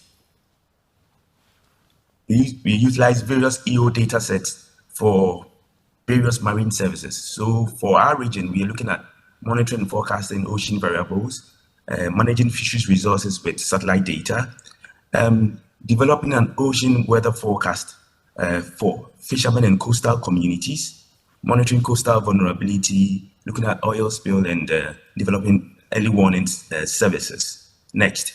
So to put it in better context, I would like to show you some of the services that we developed. And listening to Paul, who works with EUMETSAT, we have engaged EUMETSAT in various areas, especially in accessing ocean color products from Sentinel-3, and generating some ocean state alert information from Mercator products. So on this slide, you can see that we are able to process and detect oil spills from satellite.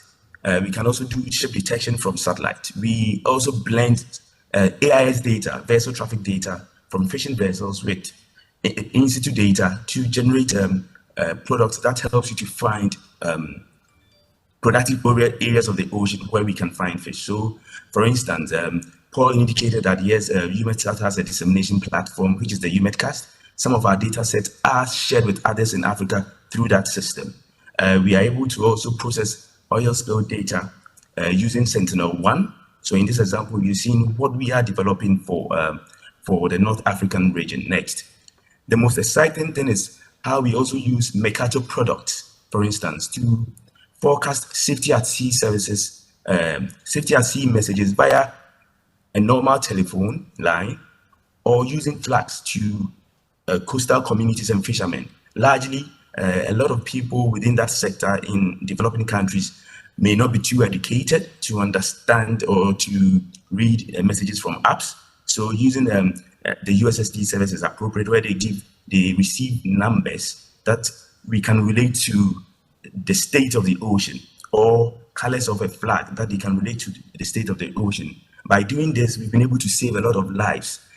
This service runs perfectly in Ghana. It's been taken up in Benin and in Nigeria. So these are some of the examples. Again, we are also excited about how we have to slowly build the African youth to be able to utilize satellite data. So there is training on processing satellite data. And recently, we've also thought about building skills in IoT, right? Because there's a big gap in collecting data from low-cost sensors, and it's one area that we are also looking at. Next. So in terms of what are the challenges or the future prospects that Europe and Africa can look into, especially in the context of GMS in Africa, I think one area we need to strengthen effort is ensuring that there is proper uptake of EO information in policy formulation and implementation. The space technology and its application needs to be also demystified, because among many Africans and African institutions, you don't have a lot of people with that expertise to utilize Earth observation data. So that is one thing we need to look into. We also need to break down the science of the oceans, or the science of collecting data from the oceans, into easy to understand context, so that people can relate to it and know that the data from satellite can be used in helping or monitoring or developing solutions for the many problems that we have within the ocean space. Then there's that bit about financial sustainability and building business within the EO ecosystem. There are almost no startups that are focused on Earth observation and marine Earth observation in many countries in Africa. So it's one of the things we need to look at. Then we need to also support our governments through engagement and awareness creation to be able to appreciate the relevance of Earth observation and geospatial information in managing problems and building our economy.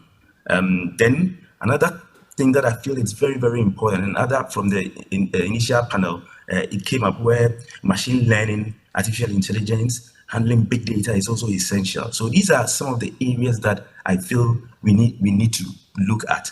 And finally, there is also a big gap in in-situ data collection. Recently, I've had a lot of discussions with people where we want to even use canoes as platforms to collect data. So yes, there are a lot of opportunities, and I feel this platform also allows us to discuss this and see areas where the gaps exist to be able to find solutions. Thank you so much. Thank you, Kwame. I would invite Miguel to take the floor next. So, Miguel, you represent the Atlantic International Research Center, and from what Kwame was mentioning, I think some of those messages may also resonate within the partnership that you're representing.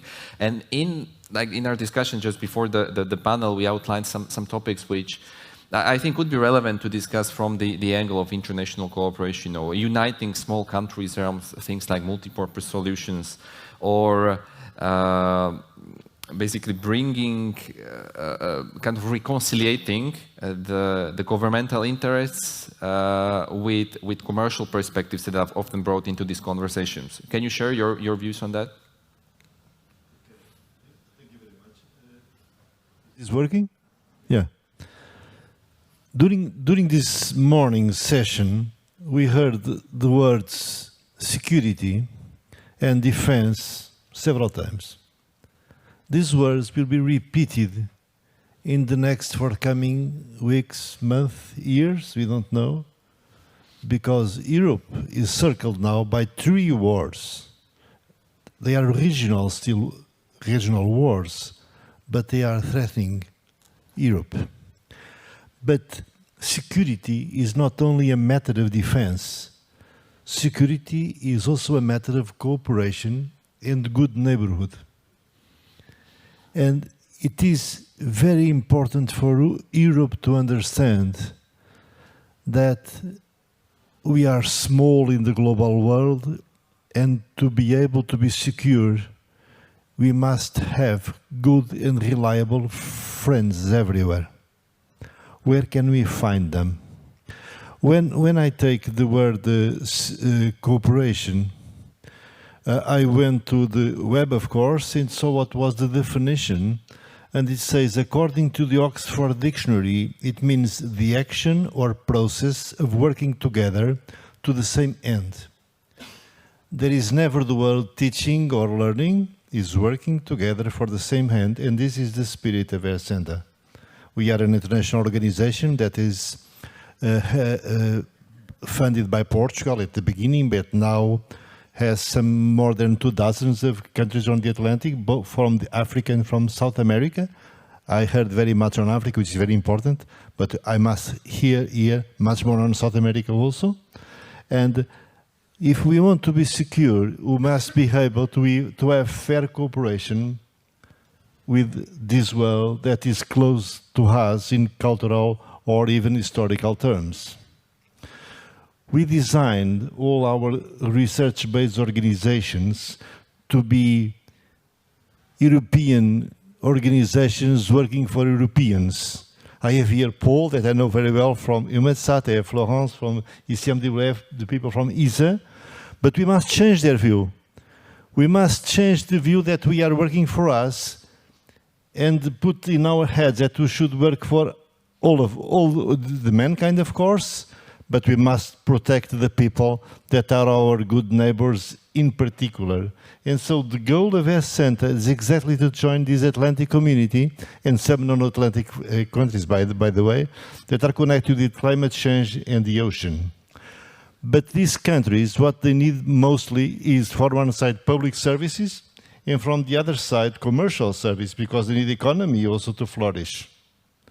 And how can we make compatible an approach that is the European approach of open data and free access to information on critical subjects for everyone, like climate change or extreme events, with the need to develop also the economy of these countries? Our idea is very simple. It can be summarized in a sentence. We work with low-income countries with highly committed organizations. This means that we have the obligation to help, to support, to cooperate, and to put everyone working at the same level. We know very well that sometimes there are large problems that begin with very small difficulties. So our role should be to find those gaps, to find those difficulties and solve them. And we will challenge all the organizations that are here on this panel, on the previous panel, to work with us and to say, let's be Europeans everywhere. Let's expand our vision of Europe like a cultural vision and not a geographical vision. We are not limited to our countries and our coasts. We can be Europeans anywhere. And this is what we are trying to do.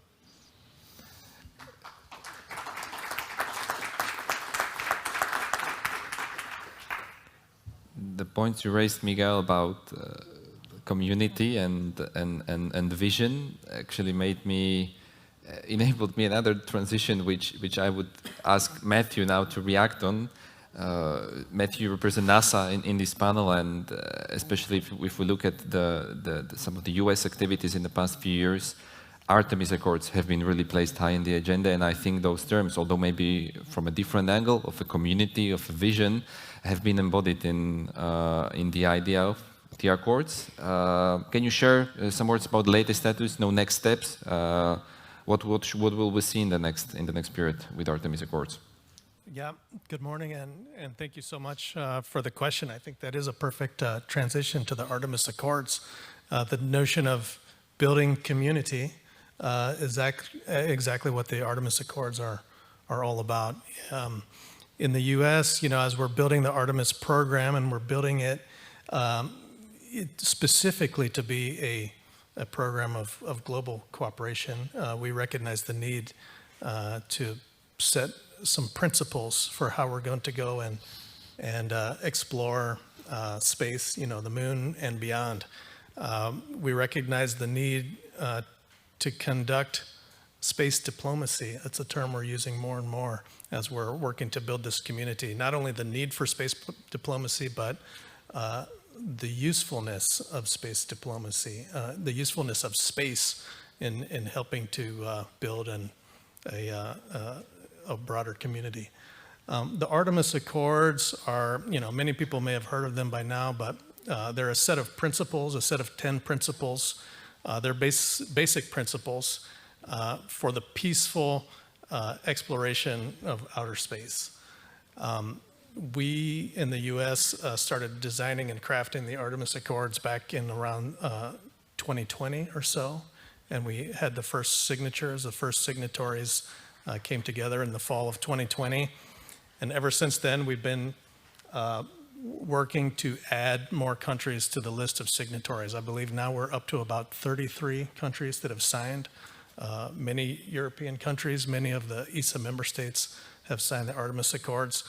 And what the Artemis Accords were meant to be really was a beginning of a discussion about how we are going to sort of set the parameters, set the standards for how we're going to act responsibly in the exploration of outer space. So the Artemis Accords are not an end necessarily. What they are is actually the beginning of a conversation. So now that the next steps involve including more signatories and adding more signatories. But what we've actually done now is we've begun to convene the signatories to have in-depth discussions about how do we implement the principles as we go forward in space exploration. So starting back at the IAC that took place in Paris a little over a year ago, we began holding meetings that include all of the signatory nations so that we can discuss how the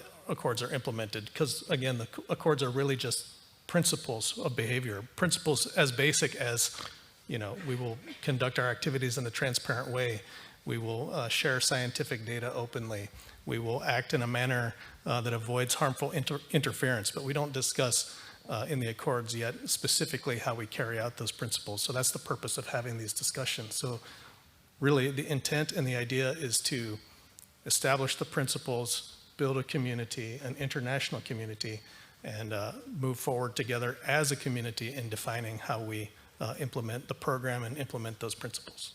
Another dimension where I would like to hear your views on would be the concept or the idea of facilitating or fostering international collaboration, but between government and private sector, which is something where the US experience could be also interesting to hear about. So maybe can you share some views on that? Yeah, thank you. And that's been discussed here quite a bit as well. You know, the idea that we are moving into a new model or a new paradigm in the US. You know, we're not abandoning the old model, but we're moving toward a model where we have increased use of services, right? We're moving toward where we're utilizing commercial services in a greater way. We started that out, you know, a few years ago by pursuing commercial launch services. Now we've moved into, with the International Space Station, we went to commercial cargo. Now we've gone to commercial crew. As we move forward in Artemis, we are looking again at commercial services that can help us with the lunar exploration. There will be some parts that are fundamentally government built, but there are other parts where we're looking to build infrastructures, looking to build cargo capacity that will be inherently commercial. We've started that, you know, recently we kicked off the Commercial Lunar Payload Services program. It had its first launch. It's going to have quite a few more launches coming up. That program is an example of where we see opportunities for businesses to begin collaborating. That's not the purpose of the program. The purpose is for us to, you know, utilize commercial services to get to the moon.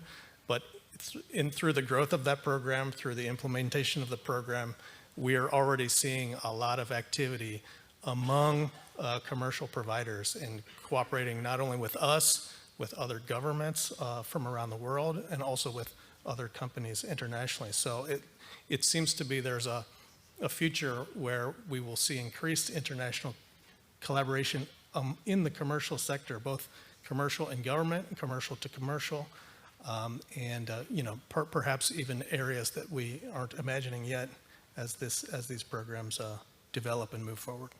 So speaking now a bit more about the private sector, Sudo, I would invite maybe you to take the floor, especially because, you know, in the previous year, JAXA has been given a new function, which is to, you know, invest much more directly into the private space ecosystem.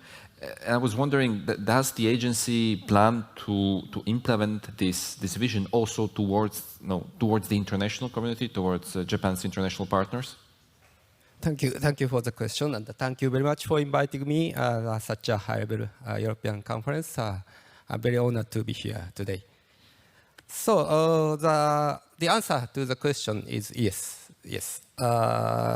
In fact, the detail of the implementing of the new measures in Japan is still now the new scheme have not been finalized yet. But yes, I believe it is strongly related to the international partners.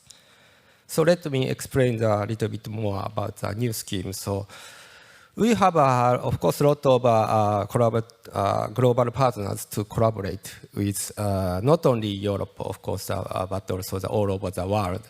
And actually, JAXA has a cooperative relationship with about more than 70 countries and regions through interagency agreements and so on. And it is a great pleasure to see that the number of the players in the new players in the space field increasing. But at the same time, the forms of the partnership are becoming more diverse, as Matt mentioned. So last November, a bill to revise the JAXA law, JAXA establishment law, was passed the Japanese Diet and enacted. This bill allows JAXA to make grants to provide to private companies and universities for research and development, and to establish the fund to cover the expenses of such grant function. This means that JAXA has a new role, new function. 300 billion yen, approximately 2 billion euro, over 10 years will allocated to the fund under the Japanese this fiscal year 2023. It means that by the end of this March, as a supplementary budget. and we in additional budget, the original JAXA budget. Then we are expecting more in the future, in the near future. So we believe that JAXA as a catalyst between the industry, academia, and government based on our R&D capabilities can provide strategic flexible grants to enable private companies, universities, and other organizations to pursue ambitious multi-year research and development. And this new function will thereby provide stronger support for the space business of Japanese companies. But in addition, the key to the answer is here. So this new role will have an impact not only within Japan internally, but of course also with international partners. It means I foresee an increase in the international cooperation project in the form of grants from the respective countries, agencies, and institutions in terms of the public-private international cooperation. We have the three goals for the new this scheme function. One is, of course, to stimulate and expand the Japanese space market, as the other countries are doing so as well. And the second one is to contribute or tackle to global issues and or social challenges by utilizing space. The third one is deepen the search of knowledge, expanding our knowledge in universe. So in this context, the new JAXA function is closely related to the international partners, I believe. So when I was a deputy director of the JAXA Paris office, my first mission in Europe representative about 15 years ago. So the cooperation was almost agency, traditional cooperation, let's say. So, but the time have changed rapidly in recent years with the updating of the JAXA's space policy as well as the Europe. So, such as the strengthening of the commercialization. So that is maybe that we are now standing on the turning point of the new space era. Thank you very much. Thank you, Suda. The points that you raised and the figures that you presented, I think it really speaks of a growing ambition. And with that, I would give the floor to Tushar, because when you hear represent the Indian perspective in the panel, and I think the word ambition fits very well, maybe our observations, the external observations on the Indian space program. And so what I have in mind is that last year, on the backdrop of quite significant achievements, basically even greater ambitions were put forward at the level of Prime Minister Modi, especially with regards to a space station and crewed lunar mission. So I was wondering, my question is simple, in this ambition, where does come into play the international partnerships and international collaboration, and in what format? Good afternoon, everyone, and thank you for the question. Yes, 2023 was extremely satisfying year with many milestones. The most evident was the soft landing on the moon. We also had some more very significant milestones like the launch of Aditya L1, which was India's first solar exploration mission. And we started this year with a very positive note with the successful insertion of Aditya L1 into the L1 Hello orbit. Yes, with this we have been given very ambitious targets of having our own space station by the year 2035 and human landing on moon by 2040. And we have already started working on that, working on the roadmap towards that. We are in the stage of conceptualization, and the interoperability and adherence to the international standards is at the core of whatever systems are being designed in the architecture. So this itself, we believe, will open up a lot of opportunities for international cooperation. And also whatever missions we are planning for exploration, these are basically planned such a way that this complements the global efforts. So there also we see a lot of opportunities for international cooperation. When it comes to would we broaden a bit the scope perhaps? So I suppose there are also other projects, by other partners or other nations. How does India approach that on the way ahead? Because the ambitions are great also for the national program. How does India plan to approach the projects that are put forward by other countries? What are the preferred partners or maybe preferred topics that we should address through international collaboration? Yes, international partnerships have been inherent to the Indian space program right from the day one. We have some of the key areas which are some are of immediate interest, some are of medium and long term. Space sustainability is something of immediate interest, and we are very much looking forward to developing common understandings on safety of space operations. Space resource utilization is another topic which we'll be interested. We are eagerly waiting for the outcomes from the experiments done on the Chandrayaan-3 on the lander as well as the rover. Geospatial and downstream applications is another area where we are keenly looking forward, leveraging on the IT strength of India. And another thing is manufacturing of the space systems is one area we believe where India can offer very innovative and cost-effective solutions. And launch services, we have operational launchers and we are working on enhancing the industrial capability of launch services. So these are some of the areas where we believe there is a lot of scope for international cooperation. And we have our traditional partners now. We are also trying to enhance the scope of this partnership. Thank you, Tushar. And in fact, thank you all, the panelists, for joining today's session. Unfortunately, due to the lack of time, as a result of the update to the program, we have to cut it here and make way for the connection to the International Space Station, as I mentioned, which will take place in this room, so you do not need to leave the Silver Hall. A round of applause, please, for all the panelists. Thank you. Thank you. And Thomas, over to you.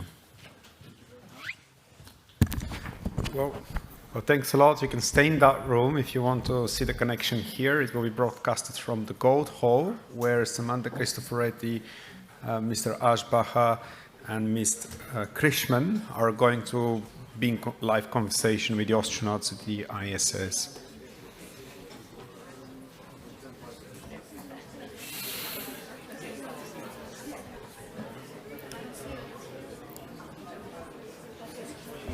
The connection will be live in 4 minutes.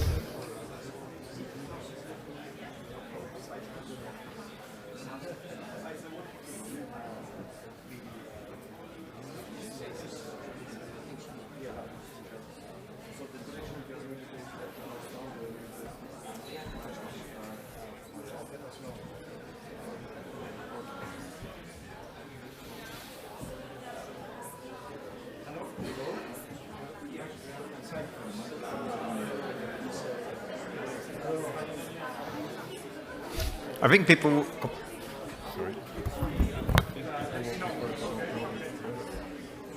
Thank you very much, Thomas.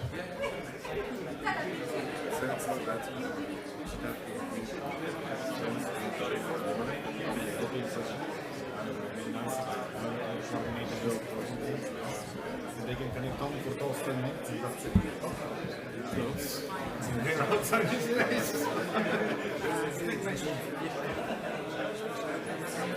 Is happening both in this room and in the other room. So in the other room, Just to repeat, I hear the same questions coming in. The live connection will be live also here in this room. There is no need to move to the Gold Hall. You're going to hear it here as well. Because there are more people than seats in the Gold Hall. So if we can spread in 2 rooms, that would be better. Thank you very much.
Quick information from space. 90 seconds and it will be live.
Brussels, this is the Axiom Mission Control Center.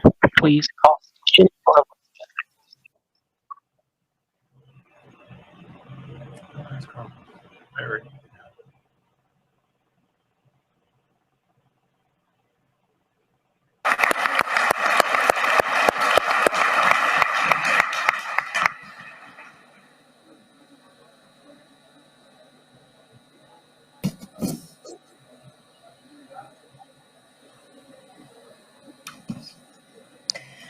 And International Space Station, this is Samantha at the European Space Conference in Brussels. How do you hear me?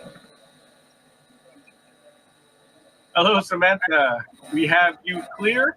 A little low, but I think we'll manage if you just speak up a little bit. Welcome to the International Space Station and the Columbus Laboratory. Hello, Samantha. It's fantastic for me to feel like I'm back in space and to see you guys. Andy, you've been up there for quite some time, serving as commander of the ISS and making us proud. And it's just fantastic to see you, Marcus, up there as the first of our new generation of astronauts to make it to space. And I see you getting your space legs. You look very stable, so congratulations for that. And here we have, of course, our DG, Josef Aschbacher. We have Thomas Dermin, who is the State Secretary for Economy in Belgium and responsible for space, and Anna Christmann, who is the German government coordinator for aerospace policy. And everyone is really excited and looking forward to talking to you. And first, I will give the word to DG. Oh, thank you, Samantha. Hello to the space station, also from my side. Really very happy to see you both, Andy and Marcus. I have only two very short questions on my side to start with. I'll come back a bit later.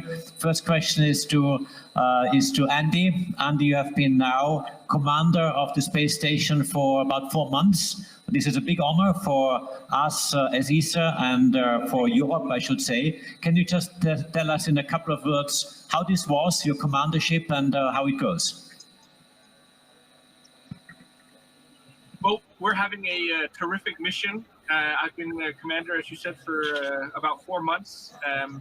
the mission itself, we're 5 months in, and it's going really, really well, very smoothly. We haven't had any significant issues. We've got a great team. At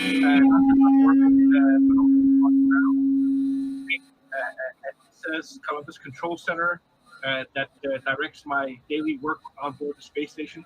And really, this is an excellent example of the increasing level of responsibility and, I would say, competence on the part of ESA.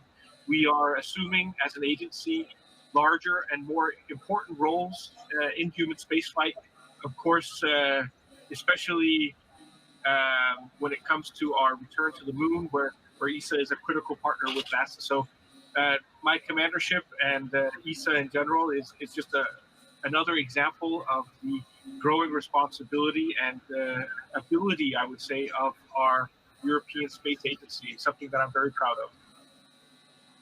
Well, thank you, Andy. Excellent work. We follow you from ground very closely and really appreciate the good work you're doing.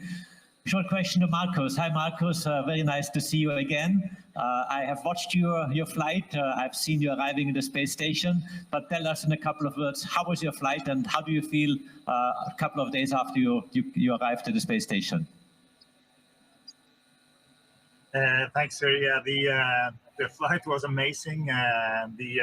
The power and the smoothness of the vehicle and feeling all that force and getting pushed off from Earth and into space, and then when the engine cut off and then you have microgravity, it's an amazing feeling. And it's the operation around the whole flight has been running really smooth and efficient, and the vehicle is great as well. So it's been an amazing ride, and was talking about the abilities in Europe, and I'm really looking forward to launching on a European vehicle soon.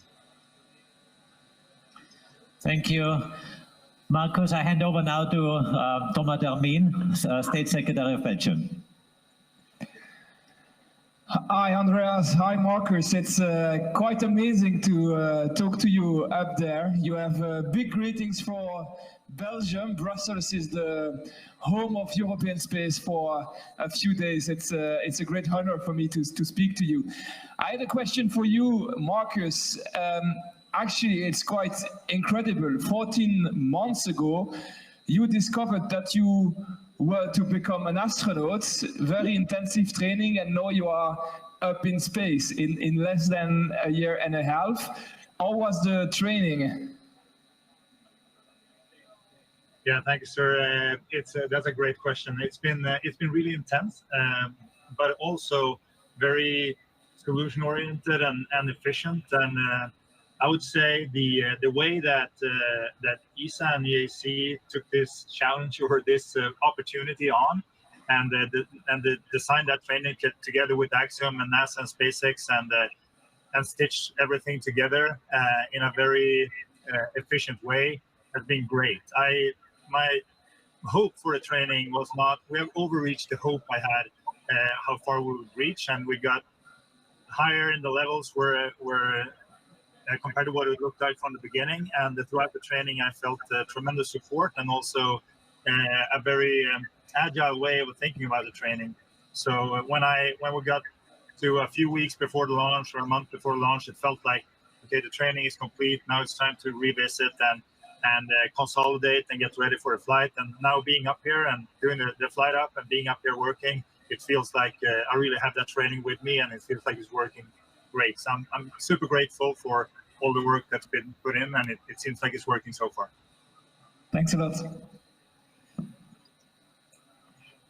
So I take over. Anna Chrisman from Germany here, and happy to talk to you. Good afternoon, Andreas. Good afternoon, Markus. It's good to see you both in space, and good to see also again a European astronaut to command the ISS.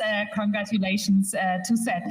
And also good to see you doing very important work up there for Europe, but also for the whole planet. I know you are conducting very important experiments on the ISS right now, and also some of them really connected to all the questions around climate change that are very important for our planet. So maybe you would give us a little insight on these kind of experiments. We would be happy to hear about that. Well, climate change and monitoring the Earth, of course, are some of the most important things that we do when it comes to space exploration, space flight.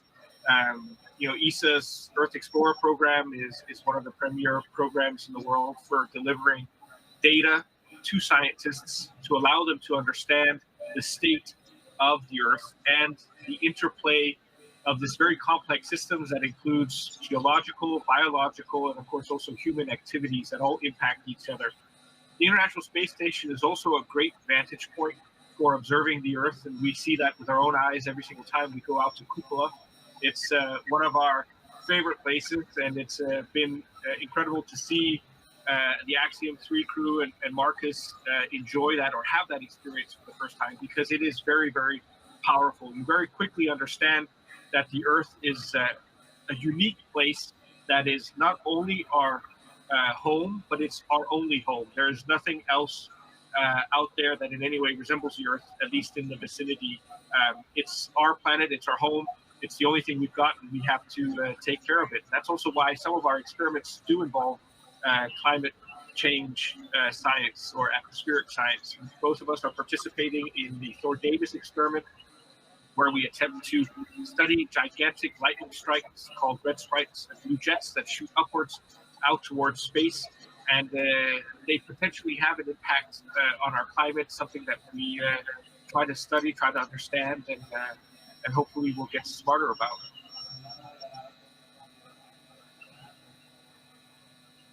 And when it comes to some of the science I'm doing here as well, we're doing a lot of things together, and something that we're both doing is also monitoring how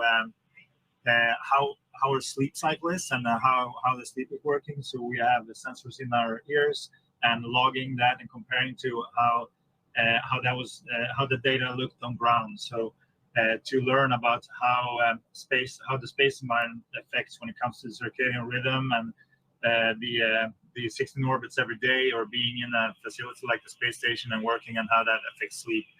And I'm also actually today we've set up an equipment system to control robots on ground on Earth, which is simulating being on another planet, for instance, Moon or Mars, where we will remote control those robots from a system up here, both single robots, but also several high-level tasks.